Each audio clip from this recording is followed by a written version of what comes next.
Hello students, আজকের এই ভিডিওতে আমি তোমাদের সামনে আলোচনা করব ওয়েস্ট বেঙ্গল বোর্ডের ক্লাস 12 এর ইকোনমিক্স মানে অর্থনীতি সাবজেক্টটা নিয়ে। এবং ইকোনমিক্সের 2 নম্বর চ্যাপ্টারটা এখন আমি তোমাদের সামনে আলোচনা করব। চ্যাপ্টারটার নাম হলো চাহিদা, ইংরেজিতে যাকে বলে ডিমান্ড। এই চ্যাপ্টার থেকে তোমাদের ওয়েস্ট বেঙ্গল বোর্ডে এইচএসে 2 নম্বরের একটা কোশ্চেন আসবে, ঠিক আছে? এছাড়া এখান থেকে কোনো এমসিকিউ, এসএকিউ বা 5 নম্বরের কোনো কোশ্চেন আসছে না। আর এই ভিডিওটা শুধুমাত্র কমার্সের স্টুডেন্টদের জন্য নয়, যারা আর্টসে পড়ছো তাদের ইকোনমিক্সে তাদের জন্য এই ভিডিওটা খুবই ইম্পর্টেন্ট।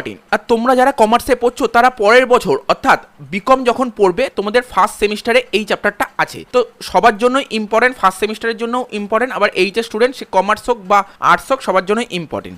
তো আজকের প্রথম টপিকে আসা যাক। আজকের প্রথম টপিকটি হলো কনসেপ্ট অফ ডিমান্ড। সাধারণ অর্থে ডিমান্ড বলতে কোনো দ্রব্য বা সেবা পাওয়ার ইচ্ছা বা আকাঙ্ক্ষাকে বোঝায়। মানে দ্রব্য মানে এখানে কমোডিটির কথা বলছে, আর ইচ্ছা মানে ডিজায়ারের কথা বলছে। তাহলে কি বললাম? সাধারণ অর্থে চাহিদা বলতে কোনো দ্রব্য বা সেবা পাওয়ার ইচ্ছা বা আকাঙ্ক্ষাকে বোঝায়, অর্থাৎ ডিজায়ার। আচ্ছা দেখো, ইকোনমিক্স কিন্তু এটাকে চাহিদা বলছে না। ইকোনমিক্স কি বলছে? ধরো তোমার আজকে একটা আইফোন কেনার ইচ্ছা আছে, ইচ্ছা থাকলেই তো তুমি আইফোনটা কিনতে পারবে না। তা ইচ্ছার পাশাপাশি তোমার কি থাকতে হবে? তোমার কেনার সামর্থ্য থাকতে হবে, অর্থাৎ পারচেসিং পাওয়ার থাকতে হবে। তাই ইকোনমিক্স বলছে শুধুমাত্র ডিজায়ারকেই আমরা ডিমান্ড বলবো না। ডিমান্ড হতে গেলে তোমার কেনার মানে যে ক্রেতা গুডসটা কিনবে তার কেনার ক্রয় ক্ষমতা থাকতে হবে, অর্থাৎ পারচেসিং পাওয়ার থাকতে হবে। আর দুটো কাজ যদি একসঙ্গে হয় তখনই তাকে চাহিদা বলবে, মানে ইকোনমিক্সে চাহিদা বলবে। যেমন আর একটা উদাহরণ দিচ্ছি, ধরো মিস্টার রামের একটা বাইক কেনার ইচ্ছা আছে, ঠিক আছে? তো বাইক কেনার ইচ্ছা থাকলে তো হবে না। এবার ধরো বাইকটার দাম 1 লাখ টাকার বেশি, তাহলে তার সাথে সাথে তোর সামর্থ্য তো থাকতে হবে, ঠিক আছে? তো তখনই এই দুটো যদি ইচ্ছার পাশাপাশি যদি সামর্থ্য থাকে তখন তাকে চাহিদা বলবে। সুতরাং ডিমান্ডে যে দুটো মেন জিনিস সেটা কি? এক তো ডিজায়ার, ঠিক আছে, আর একটা হচ্ছে পারচেসিং পাওয়ার। এই দুটো জিনিস হতে হবে। দুটো জিনিস যখন একসঙ্গে হবে তখনই তাকে আমরা চাহিদা বলবো। এরপরে আসা যাক, ইকোনমিক্সে ডিমান্ডের একটা গুরুত্বপূর্ণ বিষয় হলো প্রাইস অফ দ্য গুডস, অর্থাৎ দ্রব্যের দাম। এটা খুবই গুরুত্বপূর্ণ। কোনো দ্রব্যের দাম মেনশন না থাকলে তাকে আমরা ডিমান্ড বলবো না। উদাহরণস্বরূপ যদি বলা হয়, একটা উদাহরণে আসে যাক, যদি এরকম বলা হয় রামের চালের চাহিদা কিরকম, ঠিক আছে, বা বলতে পারি রামের চালের চাহিদা কি পরিমাণ। এই কথা থেকে রামের চালের চাহিদা কতটা আমরা বলতে পারবো না, কারণ এখানে প্রাইসের উল্লেখ নেই। কিন্তু যদি বলা হয় 50 টাকা কেজি দামে রামের চালের চাহিদা কি পরিমাণ, তাহলে এখান থেকে আমরা বলতে পারবো রামের চালের চাহিদা কত, কেননা এখানে দামের উল্লেখ আছে। পাশাপাশি ডিমান্ড আবার টাইমের ওপর ডিপেন্ড করে, তাই টাইমে মেনশন না থাকলে ডিমান্ডের পরিমাণ সঠিকভাবে বলা যাবে না। সেজন্য বলা হয় 50 টাকা কেজি দামে রামের মাসিক চালের চাহিদা কি পরিমাণ। তাহলে এই কথা থেকে সঠিকভাবে বলা যাবে যে ওই ব্যক্তির মানে রামের চালের চাহিদার পরিমাণটা কতটা, কারণ এখানে দাম এবং সময় দুটো বিষয়ের উল্লেখ আছে। তাহলে কি বুঝতে পারলে? চাহিদা হতে গেলে আমাদের দুটো জিনিস তো খুবই জরুরি, একটা প্রাইস আর একটা টাইম। প্রাইস যদি উল্লেখ না থাকে তাহলে সেখানে আমরা তাকে চাহিদা বলতে পারবো না, আর যদি টাইমও যদি মেনশন না থাকে তাহলে সেটাকেও চাহিদা বলতে পারবো না। তা এত অবধি যা বুঝলাম, এখান থেকে যে ডিমান্ড চাহিদার যে একটা সংজ্ঞায় আসতে পারি সেটা কি? কিছুক্ষণ আগে বললাম কি টাইমও থাকতে হবে আবার প্রাইসও থাকতে হবে। তাই বলছি একটি নির্দিষ্ট দামে ও নির্দিষ্ট সময়ে ক্রেতা যে পরিমাণ দ্রব্য কিনতে প্রস্তুত থাকে তাকেই ইকোনমিক্সে চাহিদা বলে। তাহলে কি বললাম? চাহিদা কাকে বলে? একটি নির্দিষ্ট দামে ও নির্দিষ্ট সময়ে ক্রেতা যে পরিমাণ দ্রব্য কিনতে প্রস্তুত থাকে তাকেই অর্থনীতিতে চাহিদা বলে। তো দেখো, ডিমান্ডটার যে সংজ্ঞাটা দিলাম আমরা, ডিমান্ডটা থেকে আমরা যা বুঝতে পারলাম সেখান থেকে আমি কয়েকটা ওয়ার্ড খুঁজে বার করলাম, ঠিক আছে? কি বলেছে দেখো, 5টা ওয়ার্ডের উপর বেস করে ডিমান্ডটা দাঁড়িয়ে আছে। বলছে ডিজায়ার ফর আ কমোডিটি, ঠিক আছে? তো কমোডিটি মানে কোনো প্রোডাক্ট। ধরো আমি আইফোনের কথাটা যেটা বলছিলাম, আইফোন কেনার ইচ্ছা থাকতে হবে, ঠিক আছে, প্রথম পয়েন্ট। দ্বিতীয় বলছে এবিলিটি টু বাই ইট, কেনার সামর্থ্য থাকতে হবে, ঠিক আছে? তার বলছে willingness to pay for it, ঠিক আছে? এবং কেনার সামর্থ্য থাকলেই হবে না, এটা পে করার মতো নিজের ক্ষমতাও থাকতে হবে, ইচ্ছা থাকতে হবে, পে করার ইচ্ছা থাকতে হবে। দেখা গেল আমার কেনার সামর্থ্য আছে কিন্তু টাকাটা খরচ করার মতো ইচ্ছাটা নেই। তাহলে অ্যাট দ্য গিভেন প্রাইস, ঠিক আছে? তো যেমন নির্দিষ্ট দাম যেটা বলেছিলাম তখন, আর ইন দ্য গিভেন টাইম, ঠিক আছে, এটা নির্দিষ্ট সময়। তো এই 5টা ওয়ার্ড তোমাদের মাথায় রাখতে হবে, ভালো করে মাথায় রাখতে হবে। এর মধ্যে যদি একটাও যদি মিস হয় তাহলে কখনোই চাহিদা সম্ভব নয়। এবার আমরা কি পড়বো? এবার আমরা পড়বো ডিটারমিনেন্টস অফ ডিমান্ড, মানে চাহিদা নির্ধারণকারী বিষয়। এই নির্ধারণকারী বিষয়ের ওপর একটা বিষয় যদি চেঞ্জ হয়ে যায় তাহলে চাহিদা চেঞ্জ হয়ে যাবে। আমরা কি জানি, কোনো কমোডিটির ডিমান্ডটা না অনেকগুলো বিষয়ের উপর ডিপেন্ড করে। সেই বিষয়গুলি এখন তোমার সামনে আলোচনা। দেখো লেখা আছে ডিএক্স, মানে এক্স দ্রব্যের চাহিদা কি কি বিষয়ের উপর ডিপেন্ড করে। এখানে লেখা আছে PX, M T, capital T, PL, small T P R, এখানে তোমরা দেখতে পাচ্ছ কি লেখা আছে ডিএক্স, ঠিক আছে, ডিএক্স মানে হচ্ছে এক্স দ্রব্যের চাহিদা, ঠিক আছে, তো মানে ডিমান্ড অফ গুডস এক্স। আচ্ছা পিএক্স এখানে লিখে দিচ্ছি DX, DX means demand of goods X, demand of goods X. তারপরে পিএক্স, পিএক্স মানে হচ্ছে প্রাইস, পিএক্স মানে পি মানে তো প্রাইস আর পিএক্স মানে price of the goods X, M মানে মানি ইনকাম, ঠিক আছে। তারপর টি মানে টেস্ট এন্ড প্রেফারেন্স। আচ্ছা স্মল টি মানে টাইম, পিএল মানে পপুলেশন, পিআর মানে প্রাইস অফ রিলেটেড গুডস। তো দেখো এর বাংলাগুলো তোমরা নিজেই বুঝতে পারছো, পিএক্স মানে হচ্ছে দ্রব্যের দাম, এম মানে হচ্ছে মানি ইনকামের কথা বলা হয়েছে অর্থাৎ আয়, ক্রেতার আয়ের কথা বলা হয়েছে। আচ্ছা এ ওয়াইটা কিছু নয়। আচ্ছা টি মানে হচ্ছে টেস্ট এন্ড প্রেফারেন্স অর্থাৎ ক্রেতার রুচি ও পছন্দ, পি আর মানে সংশ্লিষ্ট দ্রব্যের দাম, এই টি মানে সময়, পিএল মানে পপুলেশন মানে জনসংখ্যা। তো দেখো এক একটা জিনিস তোমাদের সামনে তুলে ধরছি।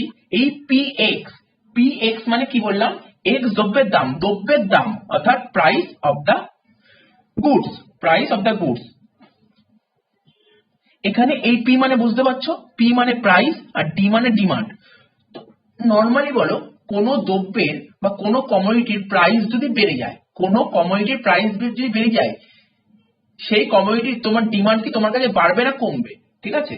আবার বলছি কোন দ্রব্যের দাম যদি বেড়ে যায় তাহলে সেই দ্রব্যের চাহিদা বাড়বে না কমবে। জেনারেল কোন দ্রব্যের দাম যদি বেড়ে যায় তাহলে সেই দ্রব্যের চাহিদাটা কমে যাবে। একইভাবে কোন দ্রব্যের দামটা যদি কমে যায় তাহলে সেই দ্রব্যের চাহিদা বেড়ে যাবে। মনে করো আমরা একটা ফোন, ঠিক আছে, ভালো একটা অ্যান্ড্রয়েড ফোন, মনে করো ভিভোর কোনো একটা ফোন, যেই ফোনটার দাম ছিল আগে 25,000 টাকা, সেই ফোনটার দামটা যদি কমে 20,000 টাকা হয়ে যায় তাহলে নিশ্চয়ই অনেকেই ফোনটা কিনবে। কিন্তু ফোনের দামটা 25,000 থেকে বেড়ে যদি এখন 40,000 টাকা হয়ে যায় তাহলে নিশ্চয়ই অনেক কম লোক কিনবে। মানে ব্যাপারটা বুঝতে পারছো আশা করি কি বলতে পারছি, আশা করি কি বলতে যাচ্ছি তুমি বুঝতেই পারছো। দ্রব্যের দামটা যত বেড়ে যাবে, ঠিক আছে, দামটা যদি বেড়ে যায় তাহলে সেই দ্রব্যের চাহিদাটা কমে যাবে, আর দামটা দামটা কমে গেলে সেই দ্রব্যের চাহিদা বেড়ে যাবে। এটাই বলছে পিএক্স। এখানে দেখতে পাচ্ছ দেখো up arrow, P up arrow হলে ডি ডাউন অ্যারো আর পি ডাউন অ্যারো হলে ডি আপ অ্যারো।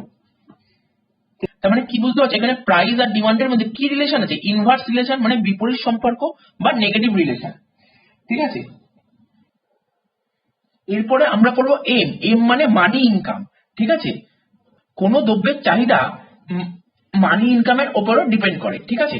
মানি ইনকাম যদি বেড়ে যায়, মানি ইনকাম মানে ক্রেতার আয়, ক্রেতার আয় যদি বেড়ে যায়, আজকে যদি আমার ইনকাম বেড়ে যায় তাহলে আমার কোন দ্রব্যের প্রতি চাহিদাটা বেড়ে যাবে, কিন্তু আমার আজ যদি ইনকামটা কমে যায় তাহলে সেই দ্রব্যের প্রতি আমার চাহিদাটা কমে যাবে। কিন্তু এর একটা এক্সেপশনও দেখা যায়, ঠিক আছে। আচ্ছা আমি যে এই কথাটা বললাম এটা নর্মাল গুডস বা স্বাভাবিক দ্রব্যের ক্ষেত্রে, ঠিক আছে, কিন্তু এর যে এক্সেপশনটা দেখা যায় তখন সেটা ইনফেরিয়ার গুডস মানে নিকৃষ্ট দ্রব্যের ক্ষেত্রে। তো নিকৃষ্ট দ্রব্য জিনিসটা কি, দেখো নিকৃষ্ট দ্রব্যটা কি, আজকে যদি আমার ইনকামটা বেড়ে যায় তাহলে দেখো ইনফেরিয়ার গুডস বা নিকৃষ্ট দ্রব্য জিনিসটা কি, ক্রেতার আয় যদি বেড়ে যায় তখন দ্রব্যের চাহিদা কমে যেতে পারে। কখনো কখনো ক্রেতার আয় বাড়লেও দ্রব্যের চাহিদা কমে, আবার ক্রেতার আয় কমলে দ্রব্যের চাহিদা বেড়ে যেতে পারে। এবার তোমরা বলতে পারো এর একটা উদাহরণ দিই। দেখো উদাহরণটা যদি আমি দিই, যেমন বলতে পারো বাজারে লো কোয়ালিটির মাছ, খুব কম দামের মাছ, নিম্নমানের মাছ, ক্রেতার আয় যখন বেড়ে যাবে, ক্রেতার ইনকাম যখন বেড়ে যাবে, ও কি চেষ্টা করবে, নিম্নমানের মাছের তুলনায় উন্নত মানের মাছ খাওয়ার চেষ্টা করবে। ধরো তোমার রুই মাছের বদলে, ঠিক আছে, ও রুই মাছের বদলে ও কি চেষ্টা করবে তখন ইলিশ মাছ খাওয়ার, ঠিক আছে। কিন্তু ক্রেতার ইনকাম যদি কমে যায় তখন তো আর ইলিশ মাছ খেতে পারবে না, তখন ও কি খাবে, রুই মাছ খাবে। এটাই হচ্ছে ইনফেরিয়ার গুডস।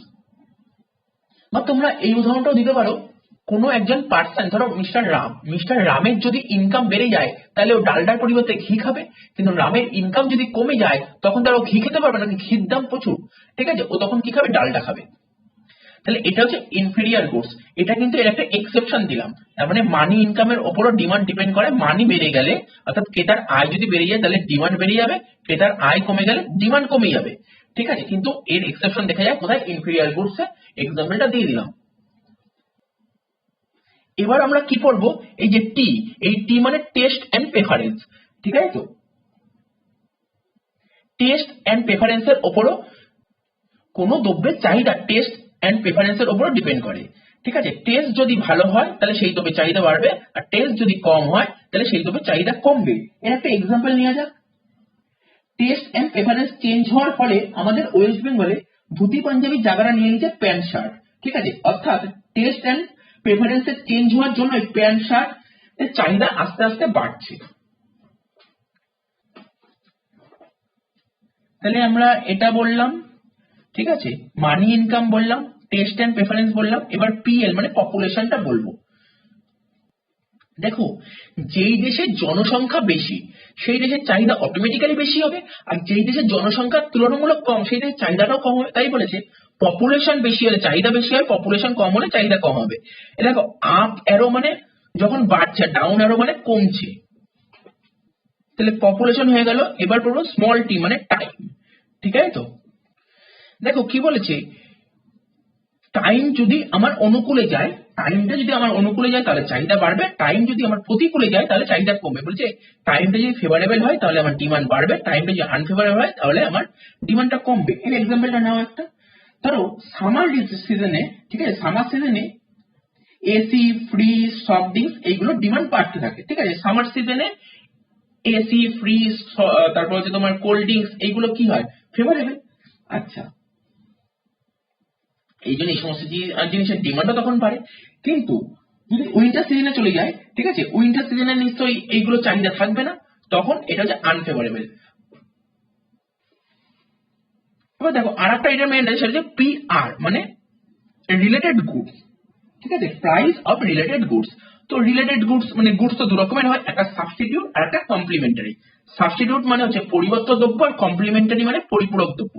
সাবস্টিটিউট মানে একটার পরিবর্তে আরেকটা। ঠিক আছে, তো যেমন সাবস্টিটিউট গুডস এর এক্সাম্পল দিই টি আর কফি, আর কমপ্লিমেন্টারি গুডস এর এক্সাম্পল দিই পেন আর রিফিল।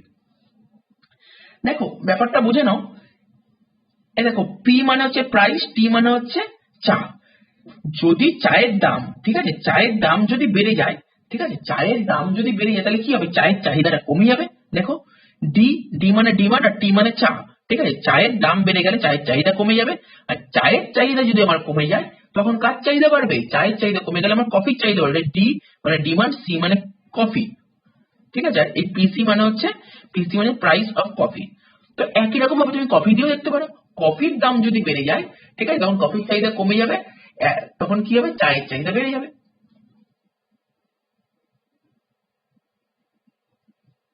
তার মানে আমরা কি বলতে পারি, চায়ের দাম যদি বেড়ে যায় তখন কফির চাহিদা বেড়ে যাবে।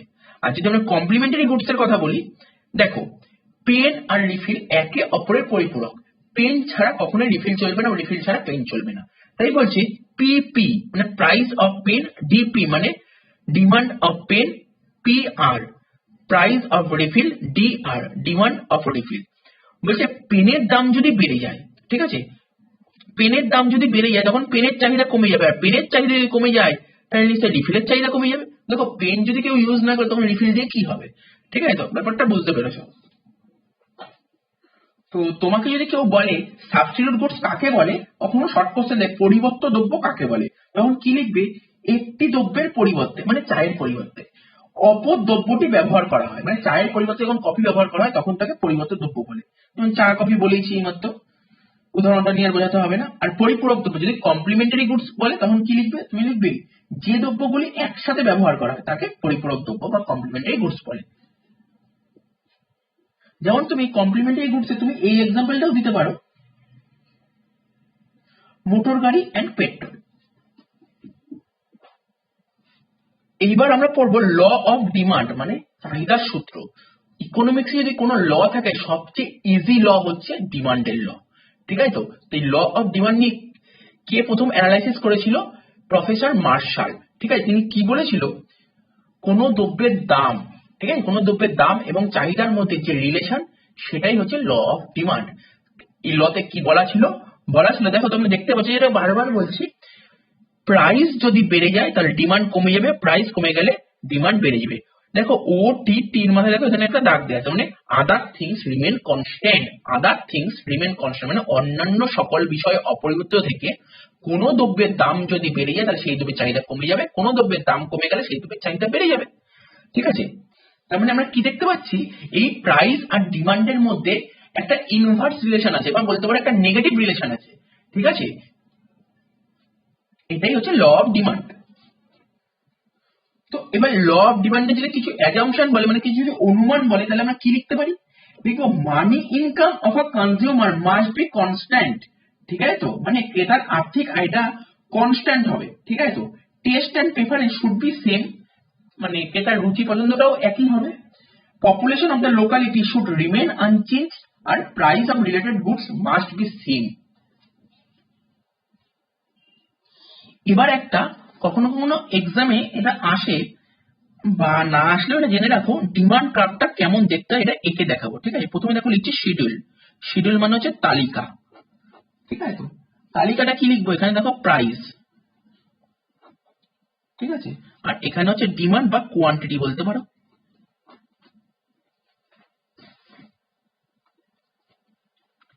প্রাইস যখন 5, ঠিক আছে, প্রাইস যখন 5 তখন ডিমান্ড হচ্ছে 80। প্রাইস যখন 10, ঠিক আছে, ডিমান্ড তখন 50।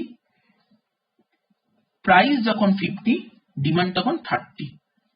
ঠিক আছে, তো দেখতে পারলে বলছে কোন দ্রব্যের দাম যখন 5 টাকা তখন সেই দ্রব্যের চাহিদা হচ্ছে 80। তাহলে প্রাইস তো রুপিসে হবে, ডিমান্ড ধরো সাপোজ ধরে নিচ্ছি কোনো একটা ইউনিট, যে ইউনিটের কথা বলছি সেটা কেজিতে। ঠিক আছে, তো দ্রব্যের দাম যখন 5 টাকা চাহিদা তখন 80 কেজি। দ্রব্যের দাম বেড়ে 5 থেকে 10 হলে তখন চাহিদা হবে, ঠিক আছে, দাম বেড়ে গেছে তার মানে কি চাহিদা কমবে। তাহলে চাহিদা কত হলো, 50 কেজি 80 কেজি থেকে। এবার বলছে যখন 10 টাকা ছিল 10 থেকে 15 হলো, 10 থেকে 15 মানে হচ্ছে তোমার দাম আবার বেড়ে যাচ্ছে, তাহলে চাহিদা আরো কমবে, 30 কেজি হয়ে গেল। এবার দেখো এটা ছবিটা আঁকবো।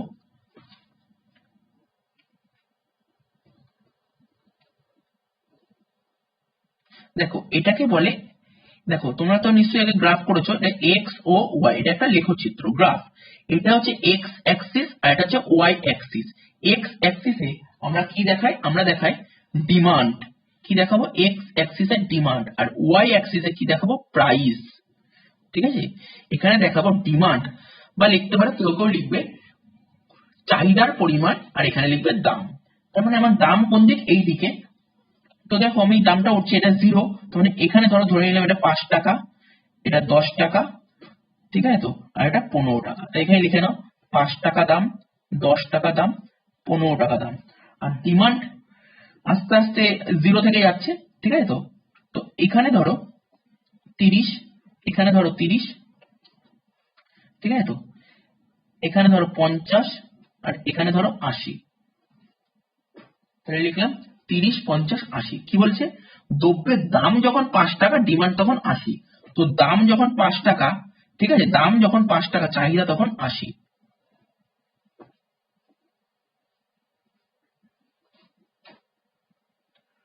দেখো এখানে হচ্ছে, এবার বলছে দ্রব্যের দাম যখন 10 টাকা চাহিদা তখন 50।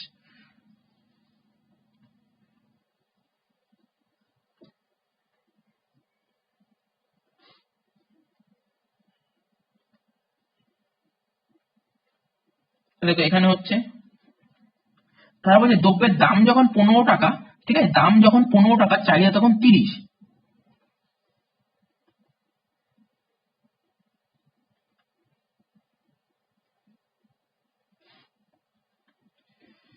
এখানে হচ্ছে, এবার কি করব আমরা, এইবার এইগুলোকে আমরা যোগ করে দেবো। এই দেখো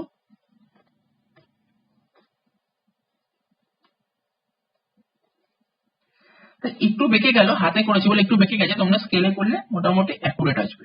ঠিক আছে, তো তো এই যে হলো এটাকে বলে ডিডি, এটা হচ্ছে চাহিদা রেখা। তোমরা দেখো কি দেখতে পাচ্ছ, এই চাহিদা রেখা লেফট থেকে রাইটে কি হচ্ছে, নেগেটিভলি স্লপড হচ্ছে না, অর্থাৎ বাঁ দিক থেকে ডান দিকে কি হচ্ছে, নিম্নমুখী হচ্ছে।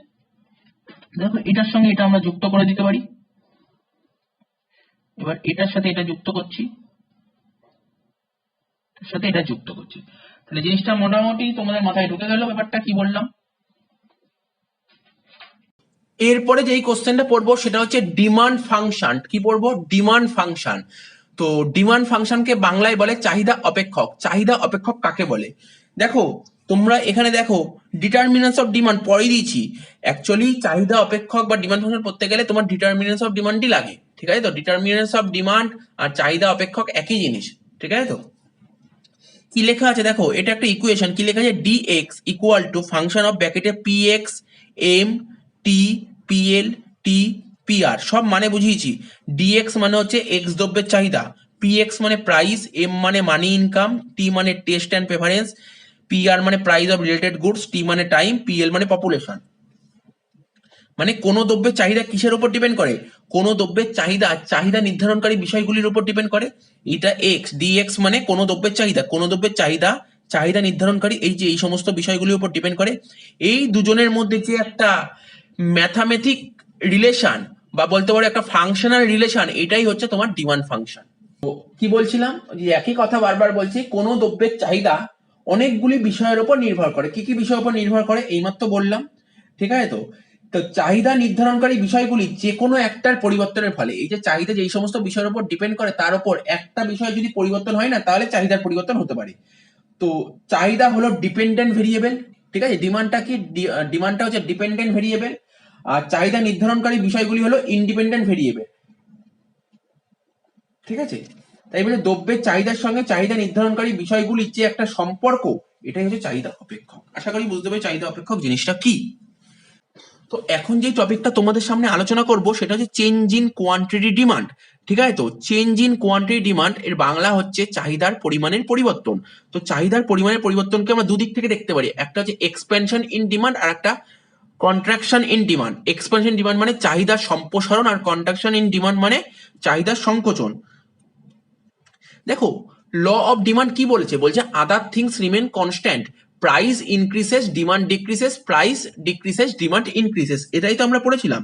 যদি এটা হতো তার ফলে কি হতো, একটা চাহিদা রেখার ওপর, ঠিক আছে তো, একটা চাহিদা মানে একটা যে ডিমান্ড কার্ভ ছিল, সেই ডিমান্ড কার্ভের একটা বিন্দু থেকে অন্য বিন্দুতে তোমার শিফট হতো, ঠিক আছে? একটা বিন্দু থেকে অন্য একটা বিন্দুতে শিফট হতো, ঠিক আছে? এই একই চাহিদা রেখার ওপর এই যে চেঞ্জ, এটাই হচ্ছে চাহিদার পরিমাণের পরিবর্তন। এই দেখো চাহিদা রেখা একটাই আছে, এই একটা বিন্দু থেকে একটা বিন্দু থেকে একটা বিন্দু মানে একটা বিন্দু থেকে আরেকটা বিন্দু যাচ্ছে না, এই যে একটা বিন্দু থেকে যখন আর একই চাহিদা রেখার উপর যখন একটা বিন্দু থেকে আরেকটা বিন্দুতে যাচ্ছে, ঠিক আছে তো, এবং তার ফলে যে একটা পরিবর্তন হচ্ছে না, এটাই হচ্ছে চাহিদা পরিমাণের পরিবর্তন, ঠিক আছে তো? তো এখন এটা নিয়ে ডিটেলসে আলোচনা করব। তাহলে বুঝতে পারলে? তাহলে আমাকে যদি চাহিদার পরিমাণে পরিবর্তন দেয় তাহলে কি বলো, চাহিদার পরিমাণে পরিবর্তন দুদিক থেকে দেখতে পারি, একটা এক্সপেনশন ইন ডিমান্ড আর একটা কন্ট্রাকশন ইন ডিমান্ড, মানে চাহিদার সম্প্রসারণ আর চাহিদার সংকোচন। এটাই বোঝাবো চাহিদার সম্প্রসারণ জিনিসটা কি আর চাহিদার সংকোচন জিনিসটা কি, ঠিক আছে তো? তাহলে আমি কি বলেছি দেখো, যখনই আমরা এক্সপেনশন ইন ডিমান্ড বলবো মানে চাহিদার সম্প্রসারণটা বলবো, তখন কি বলবো দেখো, এখানে কি লেখা আছে? প্রাইস, আর এখানে কোয়ান্টিটি। মানে প্রাইস যদি কমে, ঠিক আছে, মানে কোনো দ্রব্যের দাম যদি কমে, তাহলে আমাদের চাহিদা সূত্র কি বলছে? স্যার কোনো দ্রব্যের দাম কমলে সেই দ্রব্যের চাহিদা বাড়বে। ব্র্যাকেটে একটা কথা অবশ্যই লিখতে হবে, ওটি। ওটি মানে আদার থিংস রিমেন কনস্ট্যান্ট, মানে অন্যান্য সমস্ত বিষয় যদি অপরিবর্তিত থাকে তাহলে কোনো দ্রব্যের দাম কমলে সেই দ্রব্যের চাহিদা বাড়বে, ঠিক আছে? এটাকে বলে এক্সপ্যানশন ইন ডিমান্ড, মানে চাহিদার সম্প্রসারণ। এটা ছবি এঁকে তোমাদের সামনে দেখাচ্ছি। তো দেখো যে আমি যে ডায়াগ্রামটা আঁকছি, হাতেই আঁকছি, ঠিক আছে তো?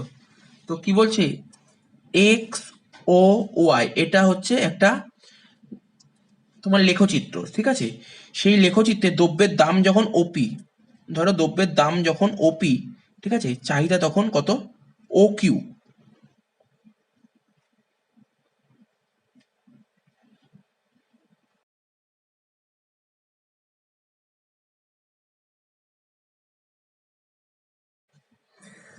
দেখো কি দেখতে পাচ্ছি, এক্স ও ওয়াই একটা তোমার লেখচিত্র বা এক্স ও ওয়াই যে রেখাচিত্র আছে, ঠিক আছে তো? এই রেখাচিত্রে, ঠিক আছে, এই দিকে, ঠিক আছে, এখানে হচ্ছে কোয়ান্টিটি দেখিয়েছি, আর এখানে এক্স অ্যাক্সিসে কোয়ান্টিটি আর ওয়াই অ্যাক্সিসে আমরা কি দেখিয়েছি? প্রাইস দেখিয়েছি। আর ডিডি হচ্ছে আমার একটা চাহিদা রেখা। তো দ্রব্যের দাম যখন ওপি, দ্রব্যের দাম যখন ওপি, চাহিদা তখন কি? চাহিদা তখন ও কিউ, ঠিক আছে তো? এবার দাম কমেছে, কারণ আমার এখানে কন্ডিশন ছিল প্রাইস কমবে, তো দাম কমেছে, দাম কমে ওপি থেকে ওপি ড্যাশ হলে তাহলে কি হবে? চাহিদা বাড়বে, চাহিদা ও কিউ থেকে বেড়ে চাহিদা ও কিউ ওয়ান হয়েছে, ঠিক আছে? তো দ্রব্যের দাম যখন ওপি ছিল, ঠিক আছে, তখন চাহিদা ছিল ও কিউ, যেটা কিনা আমরা এ বিন্দুতে দেখিয়েছি। আর দ্রব্যের দাম কমে ওপি থেকে ওপি ড্যাশ হলে চাহিদা ও কিউ থেকে বেড়ে ও কিউ ড্যাশ হলে এটা বি বিন্দুর মাধ্যমে দেখিয়েছি। তার মানে কি আগে এ বিন্দুতে ছিল চাহিদা, এখন সেটা এ বিন্দু থেকে বি বিন্দুতে শিফট করছে, একই চাহিদার উপরে একটা চাহিদা রেখার উপরই শিফট করছে, এটাকেই বলে এক্সপেনশন ইন ডিমান্ড। আশা করি ব্যাপারটা বুঝতে পেরেছো। এবার কি করব, এবার দেখো তোমরা স্ক্রিনে দেখতে পাচ্ছ কি আছে, কনস্ট্রাকশন ইন ডিমান্ড মানে চাহিদার সংকোচন, মানে দ্রব্যের দাম যদি বেড়ে যায়, ঠিক আছে, দ্রব্যের দাম যদি বেড়ে যায় তাহলে কি হয়, চাহিদা কমে যাবে, আদার থিংস রিমেন কনস্ট্যান্ট।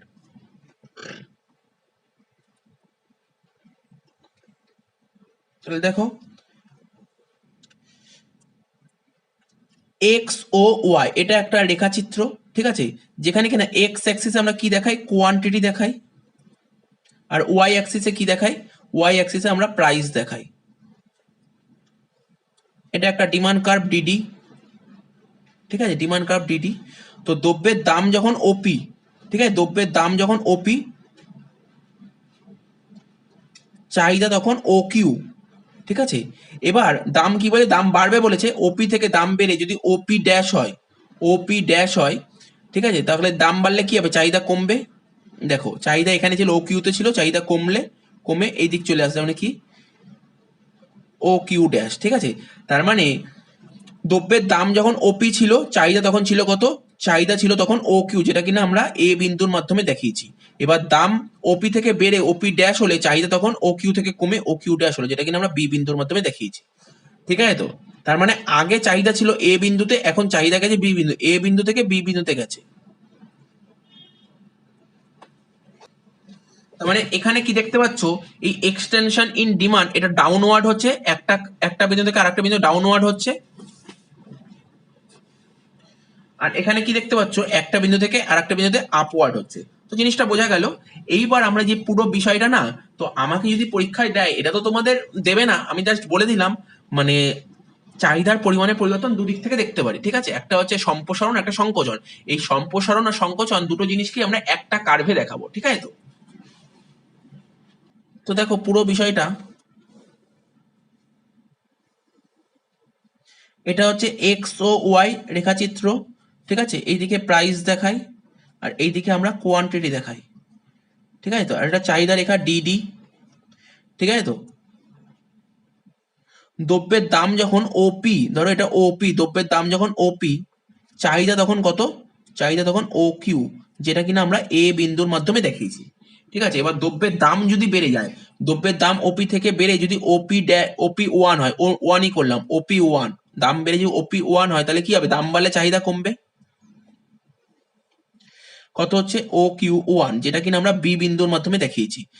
তার মানে দাম বাড়লে বা যদি দাম কমে যায় পি থেকে, এখানে যদি পি টু হয়ে যায়, ঠিক আছে, তো তখন চাহিদা কি হবে, দাম কমে গেলে চাহিদা বেড়ে যাবে, যেটা কিনা হবে ও কিউ টু, এটা সি বিন্দুর মাধ্যমে দেখিয়েছি। তাহলে জিনিসটা বুঝতে পারলে, দাম বাড়ছে, এইদিকে দাম বাড়ছে আর এইদিকে দাম কমছে, ঠিক আছে। তো তার মানে যখন দাম বাড়ছিল তখন এ থেকে বি বিন্দুতে যাচ্ছে, আর যখন দাম কমছিল তখন এ থেকে সি বিন্দুতে যাচ্ছে, ঠিক আছে। তো এটাকে বলে কন্ট্রাকশন, ঠিক আছে, তো এটাকে বলে কন্ট্রাকশন, আর এটাকে বলে তোমার এক্সপেনশন।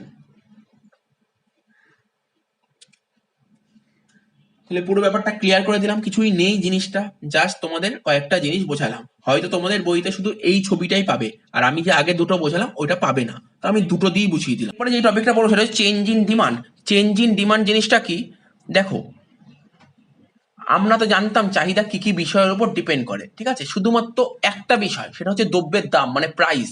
প্রাইসের কোনো চেঞ্জ হবে না, প্রাইস ছাড়া বাকি যে সমস্ত বিষয়ের উপর চাহিদা ডিপেন্ড করতো, সমস্ত বিষয় চেঞ্জ হওয়ার ফলে সমস্ত বিষয়, যেমন কি কি বলেছিলাম, মনে করো কি কি বলেছিলাম, পি এক্স তো চেঞ্জ হবে না, এক্স দ্রব্যের দাম চেঞ্জ হবে, এছাড়া হলো এম, ঠিক আছে, এম মানে ক্রেতার আয়, এটা চেঞ্জ হবে, PL population, PR price of related goods, small T একটা টাইম ছিল, ঠিক আছে, আর একটা টি মানে টেস্ট ছিল। এই সমস্ত বিষয়ের সমস্ত চেঞ্জ হবে, চেঞ্জ হওয়ার ফলে চাহিদার পরিমাণ বাড়তেও পারে কমতেও পারে, এটাই হচ্ছে তোমার চেঞ্জ ইন ডিমান্ড। এই চেঞ্জ ইন ডিমান্ড যে বাড়তেও পারে মানে ইনক্রিজ, কমতেও পারে মানে ডিক্রিজ।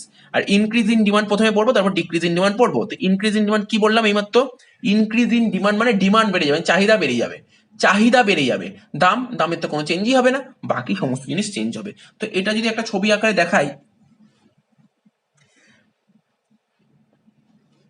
এই যে এক্স ও ওয়াই,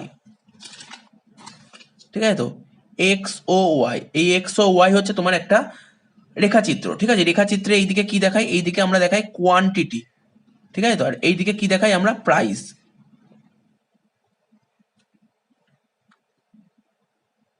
ধরো আমার চাহিদা রেখা ডিডি, ঠিক আছে? চাহিদা রেখা ডিডি, দ্রব্যের দাম যখন ওপি, ঠিক আছে? দ্রব্যের দাম যখন ওপি, চাহিদা তখন ও কিউ। তাহলে কি বললাম? দ্রব্যের দাম যখন ওপি, চাহিদা তখন ও কিউ।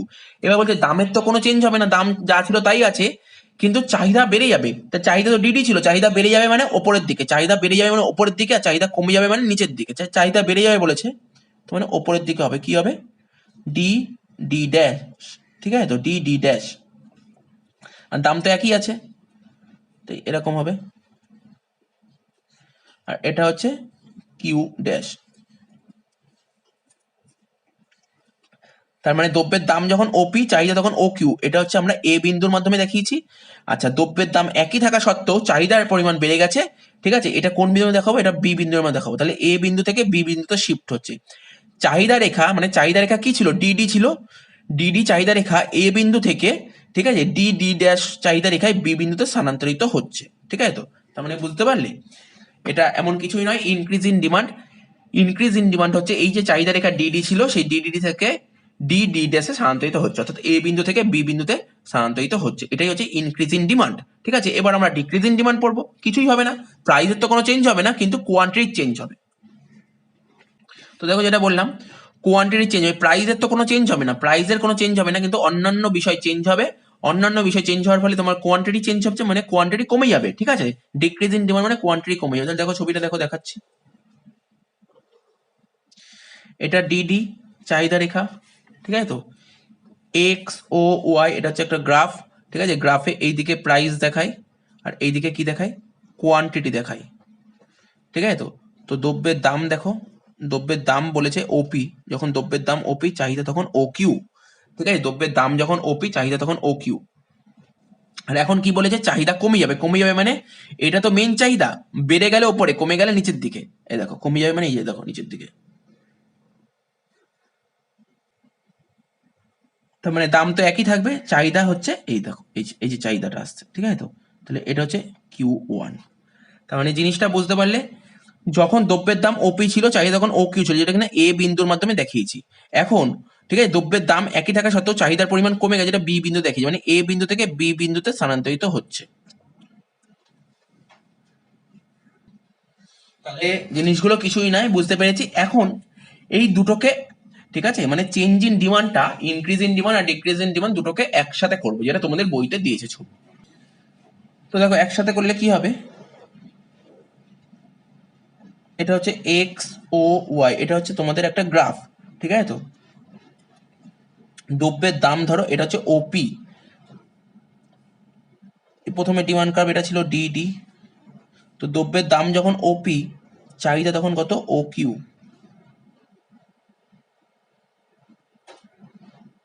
ঠিক আছে? তো এবার বলেছে একবার চাহিদা বাড়বে, একবার কমবে। বাড়বে মানে উপরের দিকে যাবে, ঠিক আছে? আর কমবে মানে নিচের দিকে। তো দাম একই আছে, তাহলে চাহিদা কত হবে এখানে? আচ্ছা,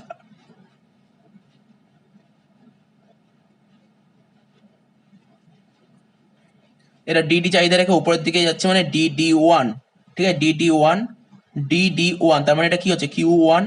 আর এখানটা হচ্ছে ডি ডি টু, তার মানে চাহিদা হচ্ছে এখানে কিউ টু।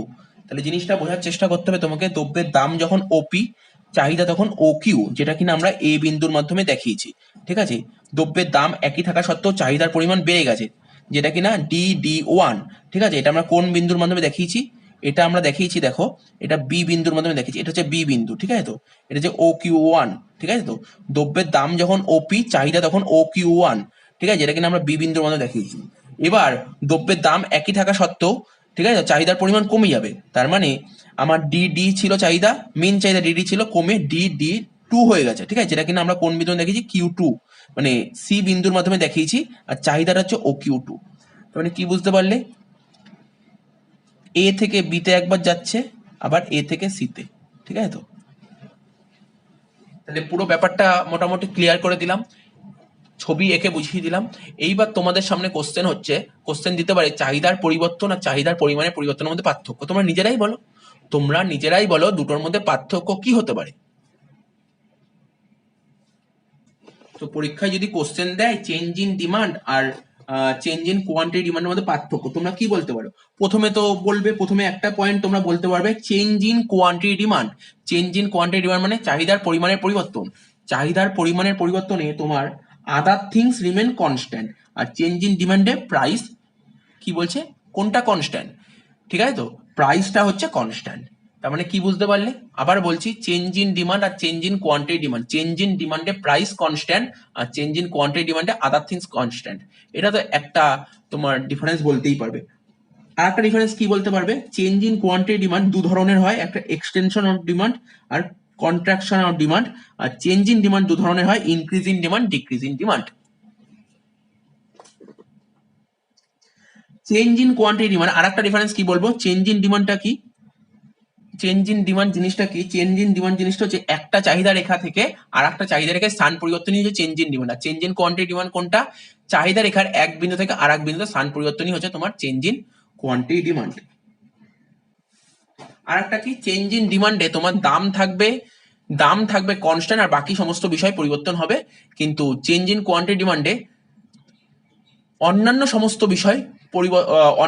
বিষয় কনস্ট্যান্ট থাকবে কিন্তু দামটা পরিবর্তন হবে।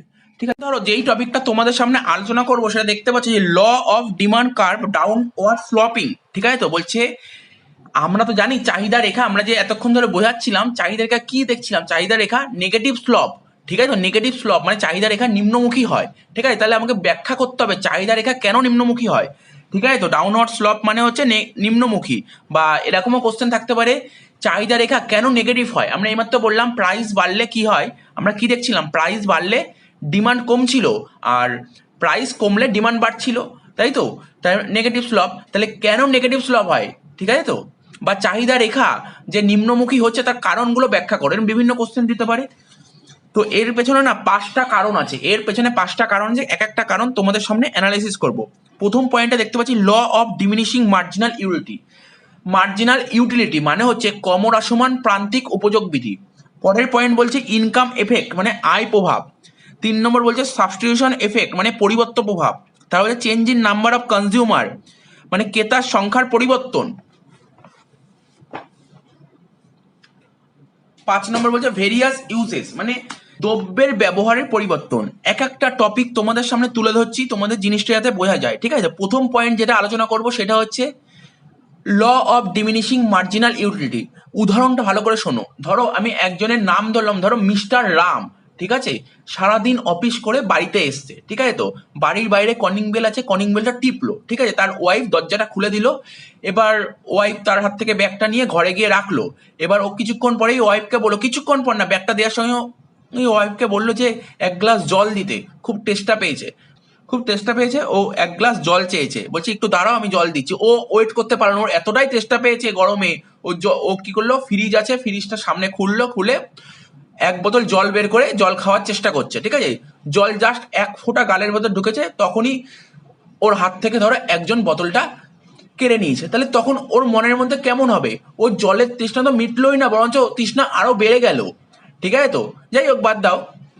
তো দেখো ও তখন জল খেতেই থাকছে, জলের পর জল খেতেই থাকছে মানে ওই বোতলটা নিয়ে 1 ঢোক 2 ঢোক 3 ঢোক করে জল খেতেই থাকছে। তার মানে কি আস্তে আস্তে ও যতক্ষণই জল খাবে, যতক্ষণ না পর্যন্ত স্যাটিসফাই হবে।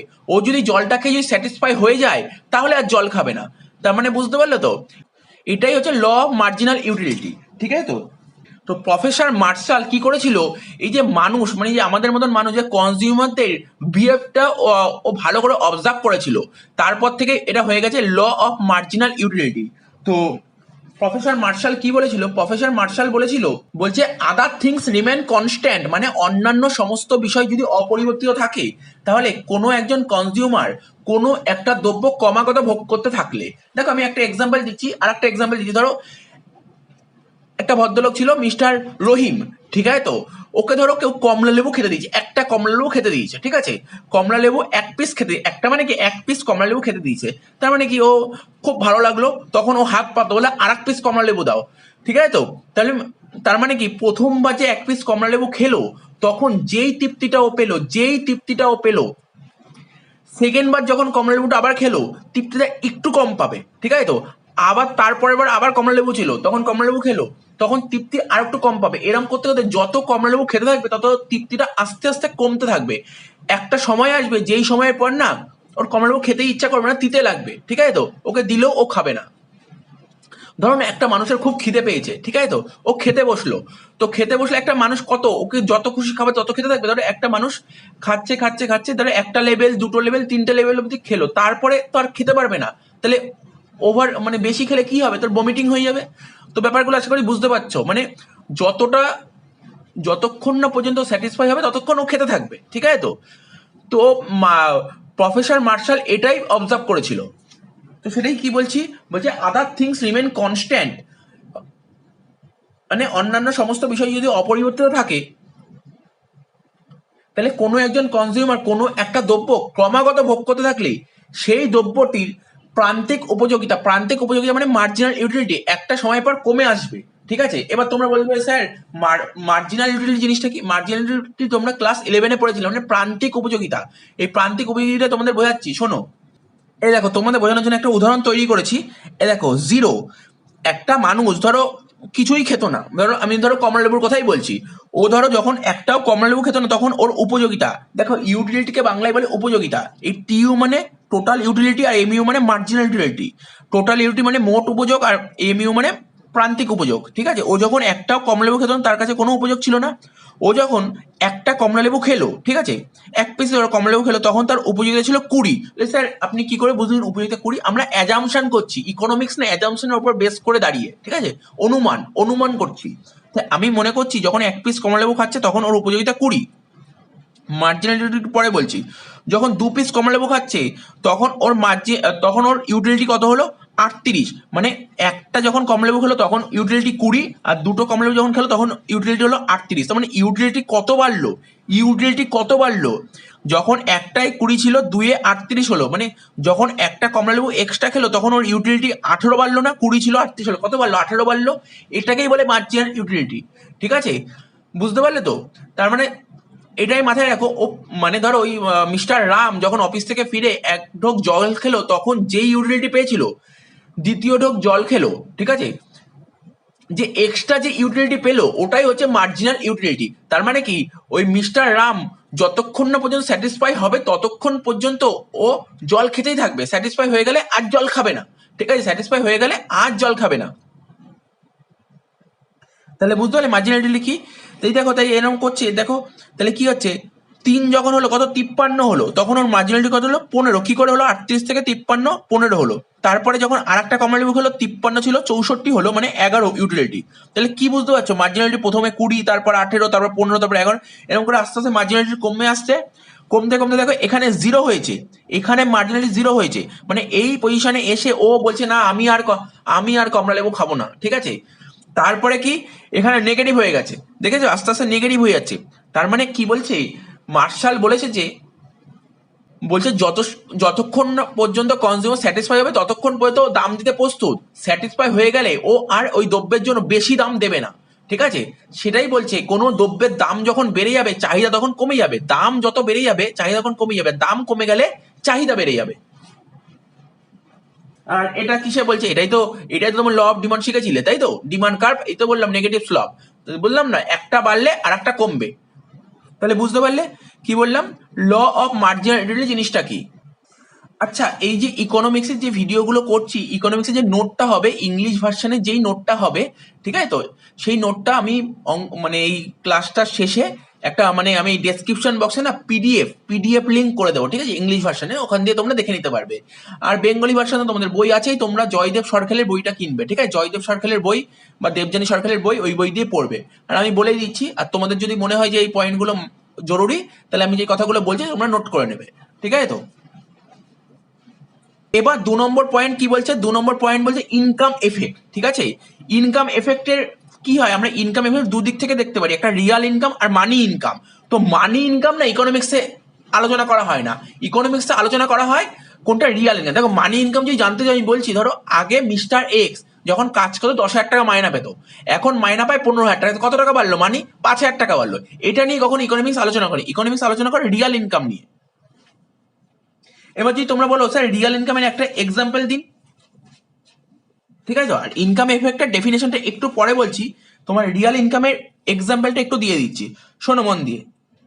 তো এক্সাম্পলটা দিচ্ছি, এক্সাম্পলটা ধরো মিস্টার রাম, ঠিক আছে, যখন আগে বাজারে যেত তখন চালের দাম ছিল ধরো 50 টাকা, ঠিক আছে, আমি ধরে নিচ্ছি বাজারে যায় মিস্টার রাম, তার চালের দাম হচ্ছে 50 টাকা, ঠিক আছে। তো তো যখন চালের দাম 50 টাকা ছিল তখন ও 10 কেজি করে চাল কিনতো, 10 কেজি চাল কিনতো, মানে 50 টাকা করে চালের দাম হলো, 10 কেজি চাল কিনতো, তাহলে কত টাকা ওকে খরচ করতে হতো?